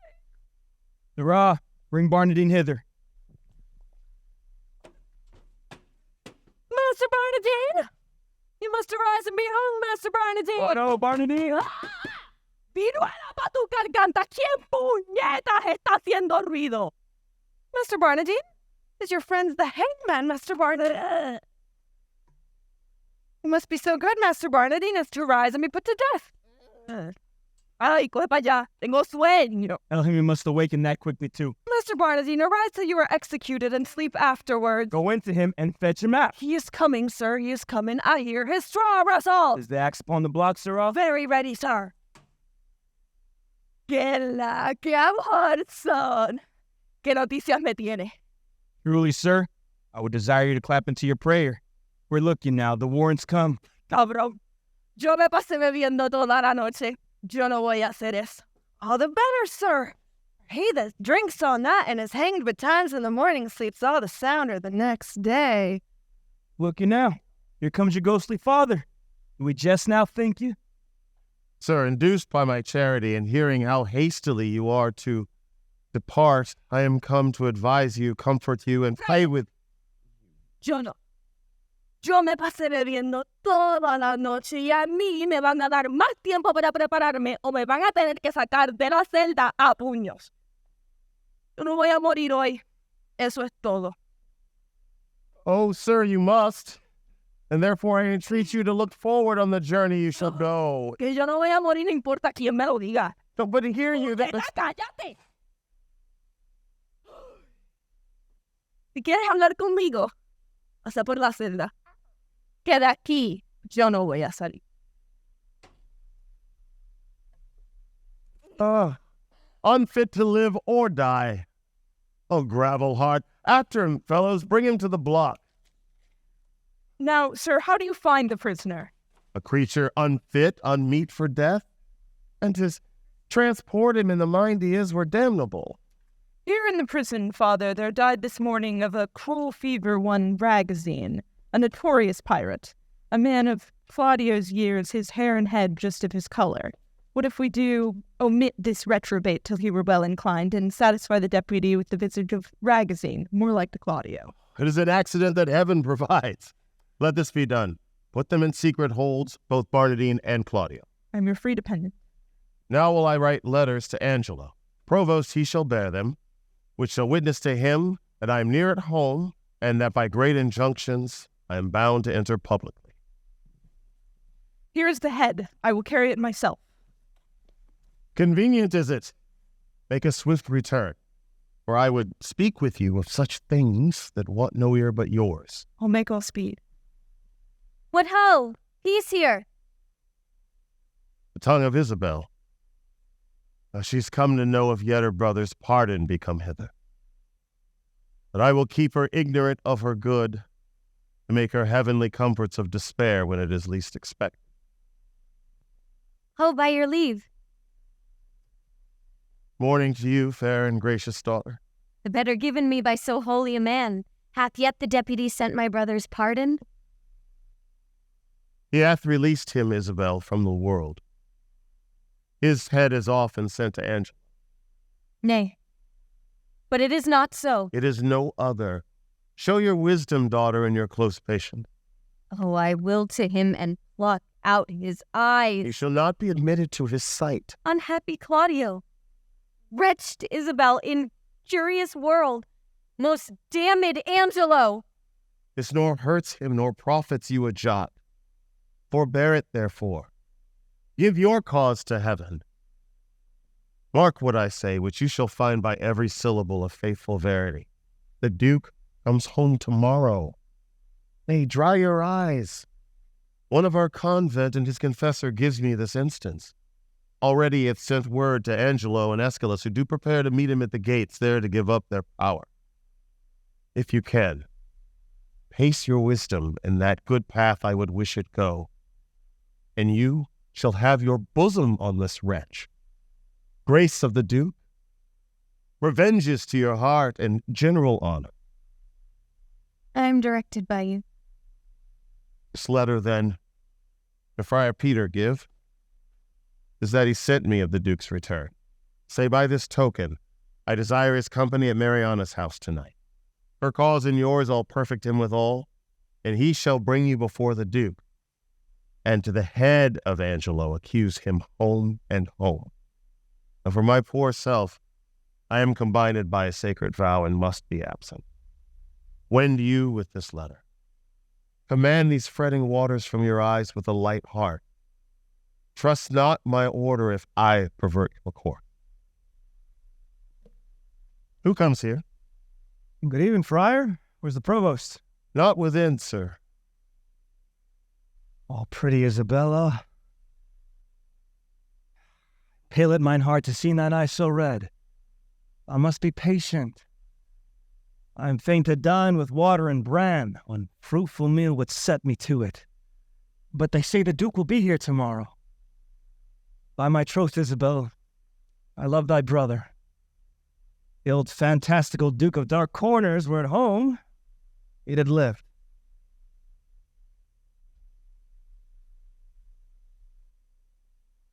Sir, the Duke is marvelous little beholding to your reports. But the best is he lives not in them. Friar, thou knowest not the Duke as well as I do. He's a better woodsman than thou takest him for. Well, you'll answer for this one day. Fare you well. Nay, tarry, I'll go along with thee. I can tell thee pretty tales of the Duke. You have told me too many of him already, sir, if they be true. If not true, none were enough. I was once before him for getting a wench with child. Did you such a thing? Yes, marry did I. I was fain to forswear it. They would have else had me marry the rotten meddler. Sir, your company is fairer than honest. Rest you well. By my troth, I'll go along with thee to the lane's end. If body talk offend you, we'll have very little of it. Nay, friar, I am a kind of burr. I shall stick. Every letter he hath writ disvouch the other. In most uneven and distracted manner, his actions show much like to madness. Pray heaven his wisdom be not tainted, and why meet him at the gates and deliver our authorities there? I guess not. And why should we proclaim that within an hour before his entering that if any crave redress of injustice, they should exhibit their petitions in the street? Oh, he gave his reasons for that, to have a dispatch of complaints and to deliver us from devices hereafter, which they'll then have no power to stand against us. Well, let it be proclaimed. Betimes in the morn I'll call you your house. Give notice to such men of sword and suit as are to meet him. I shall, man. Good night. This deed unshapes me quite, makes me unpregnant and dull to all proceedings. A deflowered maid, and by an eminent body that enforced the law against it. But that her tender shame will not proclaim against her maiden loss, how might she tongue me? He should have lived, save that his riotous youth might in the times to come obtain revenge by so receiving a dishonored life of ransom with such shame. Would yet he had lived. Alack, when once our grace we have forgot, nothing goes right. We would and we would not. These letters at fit time deliver me. Provost knows our purpose and our plot. The matter being afoot, keep your instruction and hold you ever to our special drift. Though sometimes you do blench from this, for that is cause doth minister. Shall be speeded well. To speak so indirectly, I am loath. I would say the truth, but to accuse him so, that's your part. Yet I am advised to do it. He says to veilful purpose. Be ruled by him. Besides, he tells me that if peradventure he should speak against me on the adverse side, I should not think it strange, for 'tis a physic that's bitter to sweet end. I would, Friar Peter. Oh, peace, the friars come. Come, I have found you out to stand most fit, where you may have such vantage on the Duke he shall not pass you. Twice the trumpets have sounded, the generous and gravest citizens have hent the gates, and very near upon the Duke is entering, therefore hence away.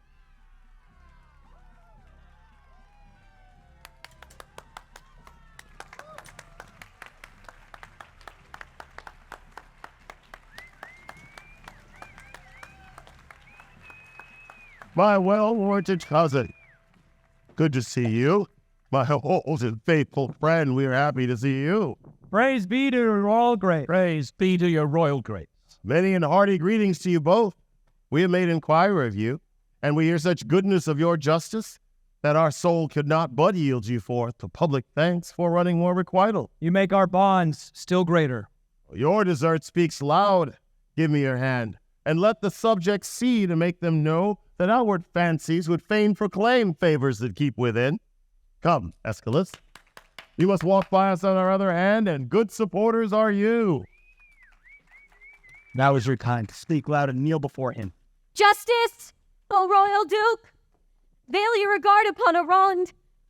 I would fain have said a maid. O worthy prince, dishonor not your eye by throwing it on any other object, till you have heard me in my true complaint and given me justice. Justice, justice, justice! Relate your wrongs, and what, by whom? Be brief. Here's Lord Angelo shall give you justice. Reveal yourself to him. O worthy Duke, you bid me seek redemption of the devil. Hear me yourself, for that which I must speak must either punish me not being believed, or wring redress from you. Hear me, oh hear me, hear. My lord, her wits, I fear me, are not firm. She hath been a suitor to me on behalf of her brother, caught up by course of justice. By course of And justice? he will speak most bitterly and strange. Most strange, but yet most truly will I speak. That Angelo's forsworn, is it not strange? That Angelo's a murderer, is not strange?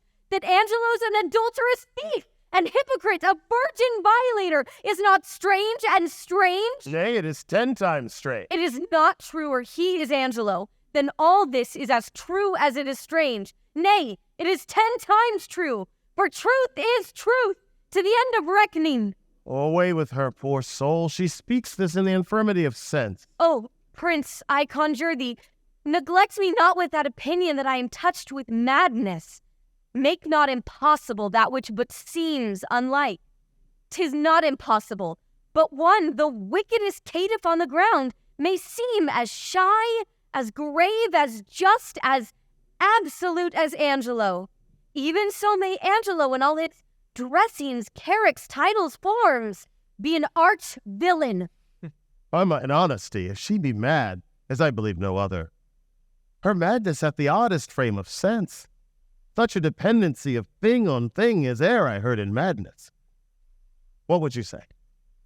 I am the sister of one Claudio, condemned upon the act of fornication to lose his head, condemned by Angelo.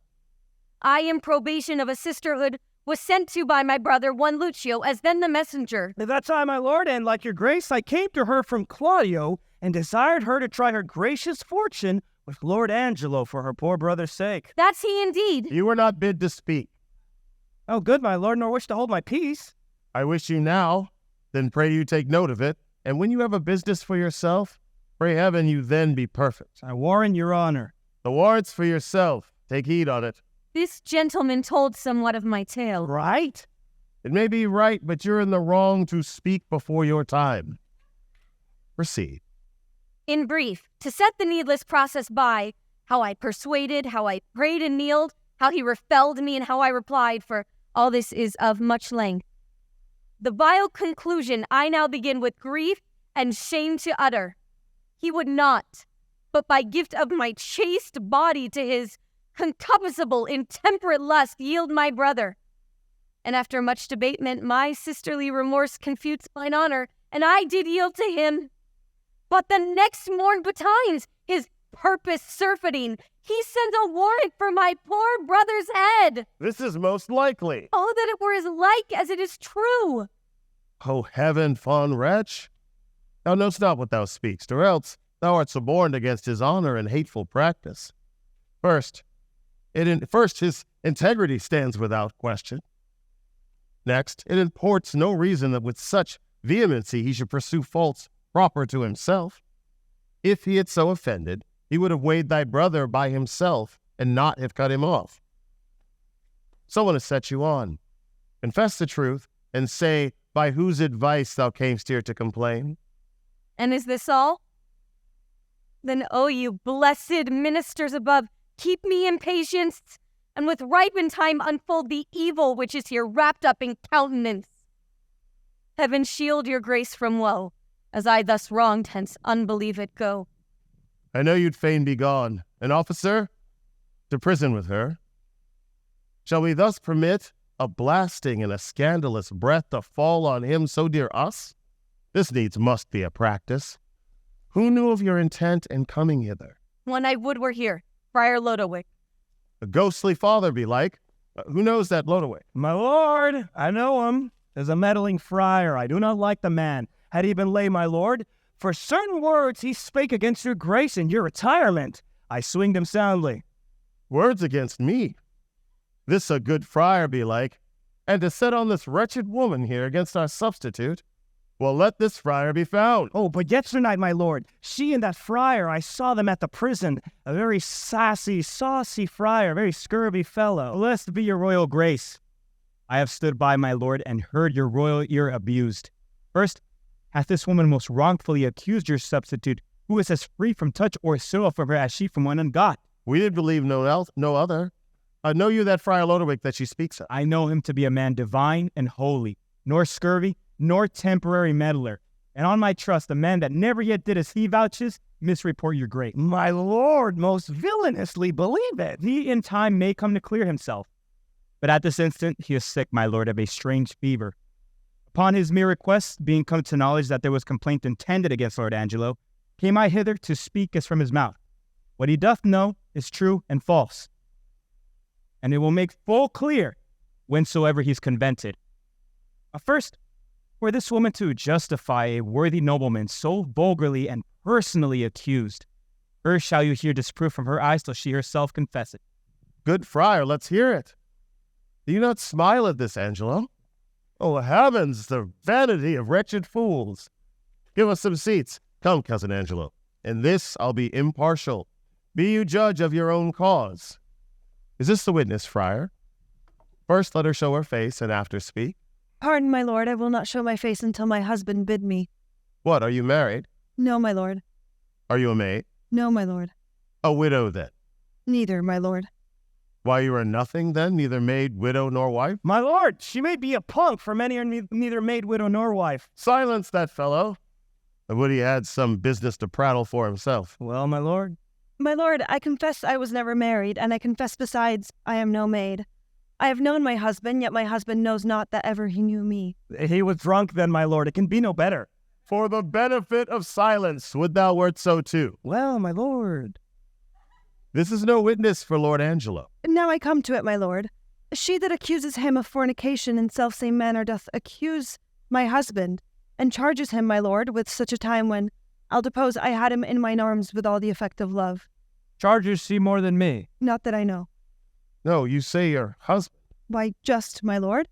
And that is Lord Angelo, who thinks he knows that he never knew my body, but knows he thinks that he knew Isabel's. This is strange abuse. Let's see thy face. My husband bids me, now I will unmask. This is that face, thou cruel Angelo, which once thou sworst was worth the looking on. This is that hand which with a vowed contract was fast belocked in thine. This is that body which took away the match from Isabel and supplied thee at thy garden house in her imagined person. Know you this woman? Carnally, she says. Sirrah, no more. Enough, my lord. My lord, I must confess I know this woman. And 5 years since, there was some speech of marriage betwixt myself and her, which was broke off, partly for that her promised proportions came in short of composition, but in chief, for that her reputation was disvalued in levity.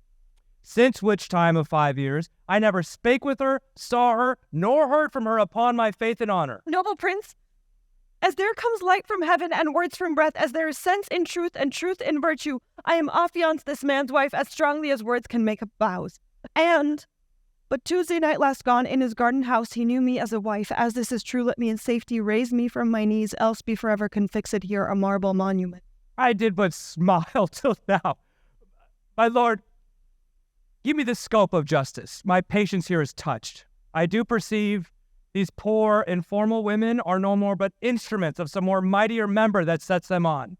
Give me way, my lord, to find this practice out. Aye, with my heart, and punish them to your height of pleasure. Thou foolish friar, and thou pernicious woman, compact with her that's gone, think'st thou thy oaths, though they would swear down each particular saint, were testimonies against his worth and credit that sealed an approbation? You, cousin Escalus, sit with my cousin here, lend him your kind pains to find out this abuse, whence 'tis derived. There was another friar sent them on. Let him be sent for. I would he were here, my lord, for he hath sent her on to this complaint. Your provost knows the place where he abides, and he may fetch him. Go, do it instantly. And you, my noble and well-warranted cousin, whom it concerns to hear this matter forth, do with your injuries as seems you best in any chastisement. I for a while will leave you, but stir not you till you have well determined upon these slanders. We shall do it truly, my lord. And Lucio, did you not say that you knew this Friar Ludovic to be a dishonest person? Coculus non facit monachum, honest in nothing but in his clothes, and one that spoke most villainously of the Duke. I'll entreat you to abide here until he returns and enforce them against him. We shall prove this friar a notable fellow. As any in Vienna, on my word. Oh, that Saint Isabel here again, I would speak with her. I pray you, my lord, give me leave to question. See how I handle her. Oh, he could do no better by her own report. Say you? Marry, sir, I think if you approached her privately, she would sooner confess.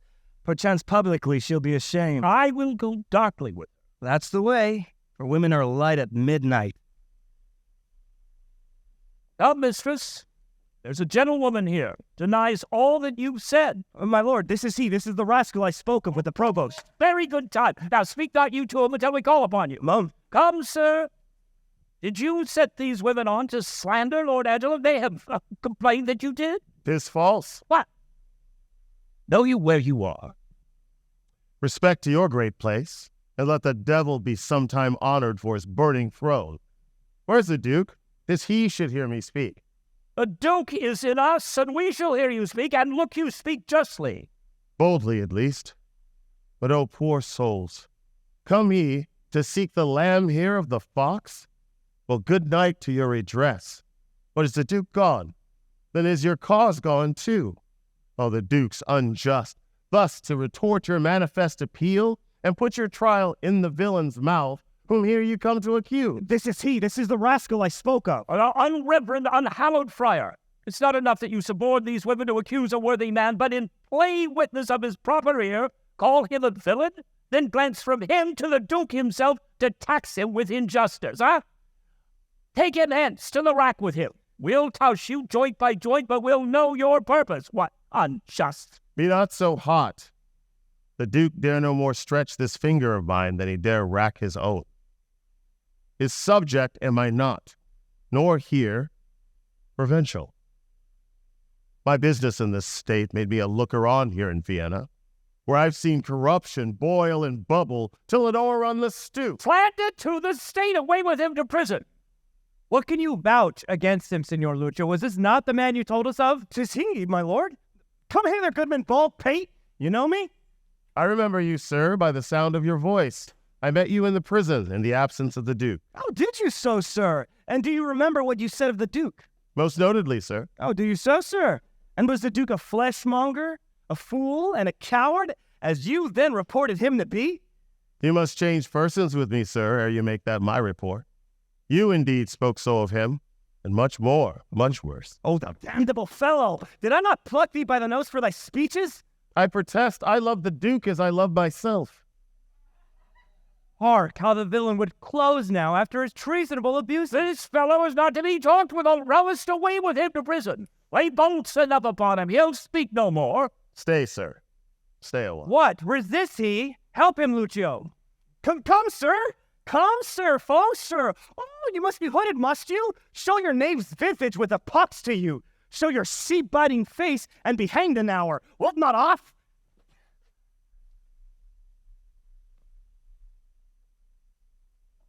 Thou art the first knave that e'er mates to Duke.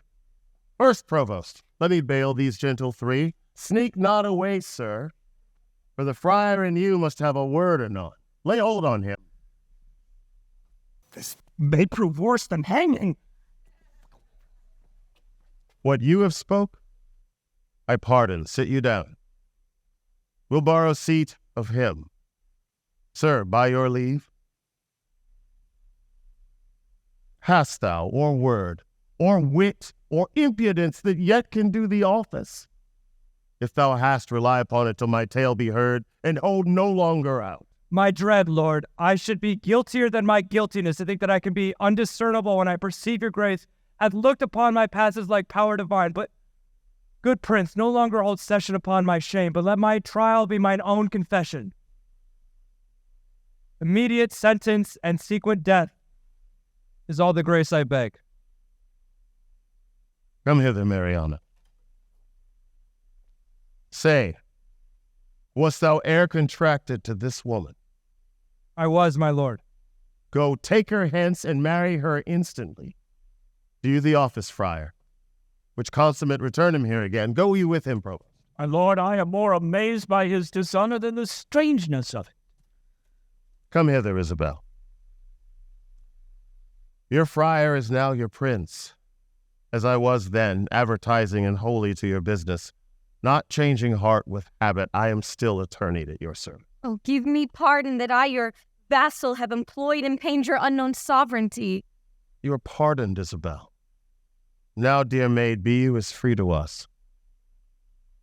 Your brother's death, I know, sits at your heart, and you may marvel why I obscured myself, laboring to save his life, and would not rather make rash remonstrance of my hidden power than let him so be lost.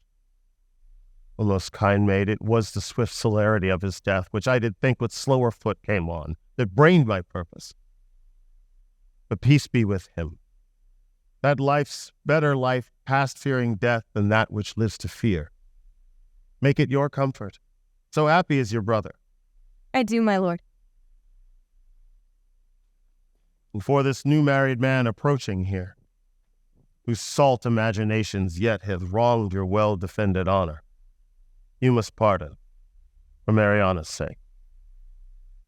But as he adjudged your brother, being criminal in double violation of sacred chastity and of promise breach, thereupon dependent for your brother's life, the very mercy of the law cries out most audible, even in its proper tongue, and Angelo for Claudio, death for death. Haste still pays haste, and leisure answers leisure. Like doth quit like, and measure still for measure. Then, Angelo, thy faults thus manifested, which though thou wouldst deny, denies thee vantage. We do condemn thee to the very block where Claudio stooped to death, and with like haste. Away with him.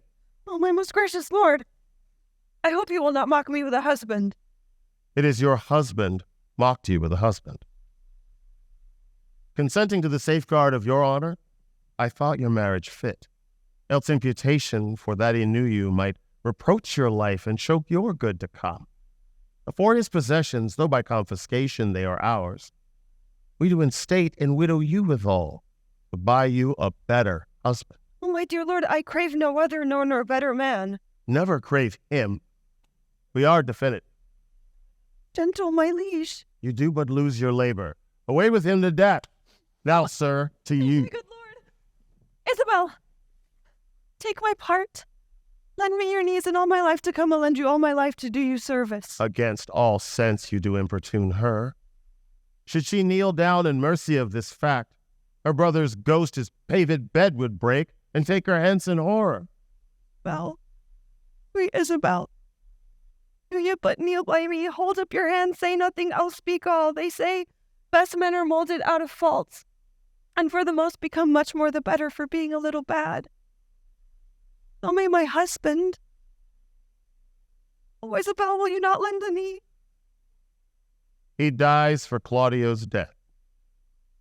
Most bounteous sir, look, if it please you, on this man condemned as if my brother lived. I partly think a due sincerity governed his deeds till he did look on me. Since it is so, let him not die. My brother had but justice in that he did the thing for which he died. For Angelo, his act did not o'ertake his bad intent, and must be buried but as an intent that perished by the way. Thoughts are no subjects. Intents but merely thoughts. Merely, my lord. Your suit's unprofitable. Stand up, I say. I have bethought me of another fault. How came it that Claudio was beheaded at an unusual hour? It was commanded so. Had you a special warrant for the deed? No, my good lord, it was by private message. For which I do discharge you of your office. Give up your keys. Pardon me, noble lord, I thought it was a fault, but knew it not. Yet did repent me after more advice, for testimony whereof one in the prison that should by private order else have died, I have reserved alive. What's he? His name is Barnardine. And would thou hadst done so by Claudio. Go, fetch him hither.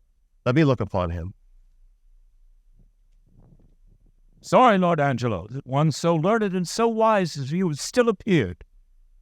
Slipped so grossly, both in heat of blood and lack of tempered judgment afterward. I'm sorry that such sorrow I procure, and so deep it sticks in my penitent heart that I crave death more willingly than mercy. 'Tis my deserving, and I do entreat it. Which is that, Barnardine? This, my lord. There was a friar told me of this man. Sirrah, thou art said to have a stubborn soul that apprehends no further than this world and squares thy life according.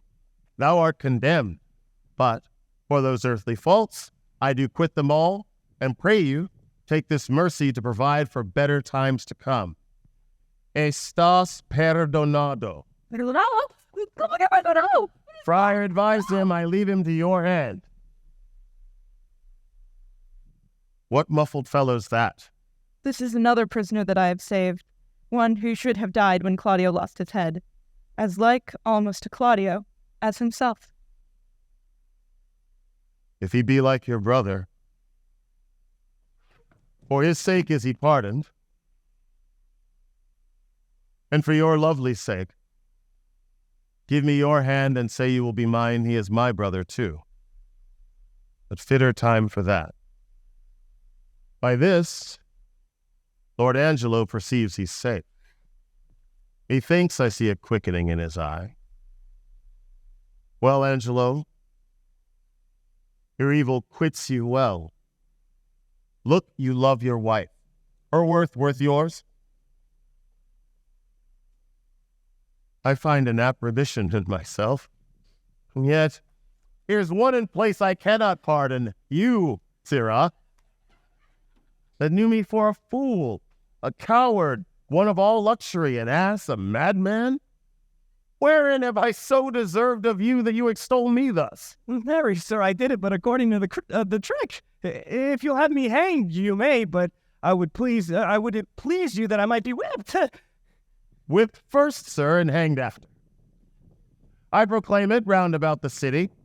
If any woman wronged by this lewd fellow, as I've heard him swear himself, there's one whom he begot with child, let her appear, and he shall marry her. Hear my good lord, I've been wronged.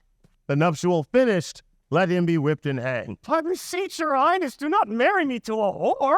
Your highness said even now I made you a duke. Please do not recompense me in making me a cuckold. Upon mine honor thou shalt marry her. Now thy slanders I forgive, and therewithal remit thy other forfeits. Come, bring them to the chapel, and see our pleasure therein executed. Marrying a punk, my lord, is pressing to death. whipping and hanging! Slandering a prince deserves it. She, Claudio, that you wrong, look you restore. Yes, sir. Joy to you, Mariana. Love her, Angelo. I have confessed her, and I know her virtue. Thanks, good friend Escalus, for thy much goodness. There's more behind that's more gratulate. Thanks, Provost, for thy care and secrecy. We shall use thee in a worthier place. Forgive him, Angelo, that brought you home the head of Ragazine for Claudio. The sin pardons itself. Dear Isabel, I have a motion much imports your good, whereto if you'll a willing ear incline. What's mine is yours, and what's yours is mine.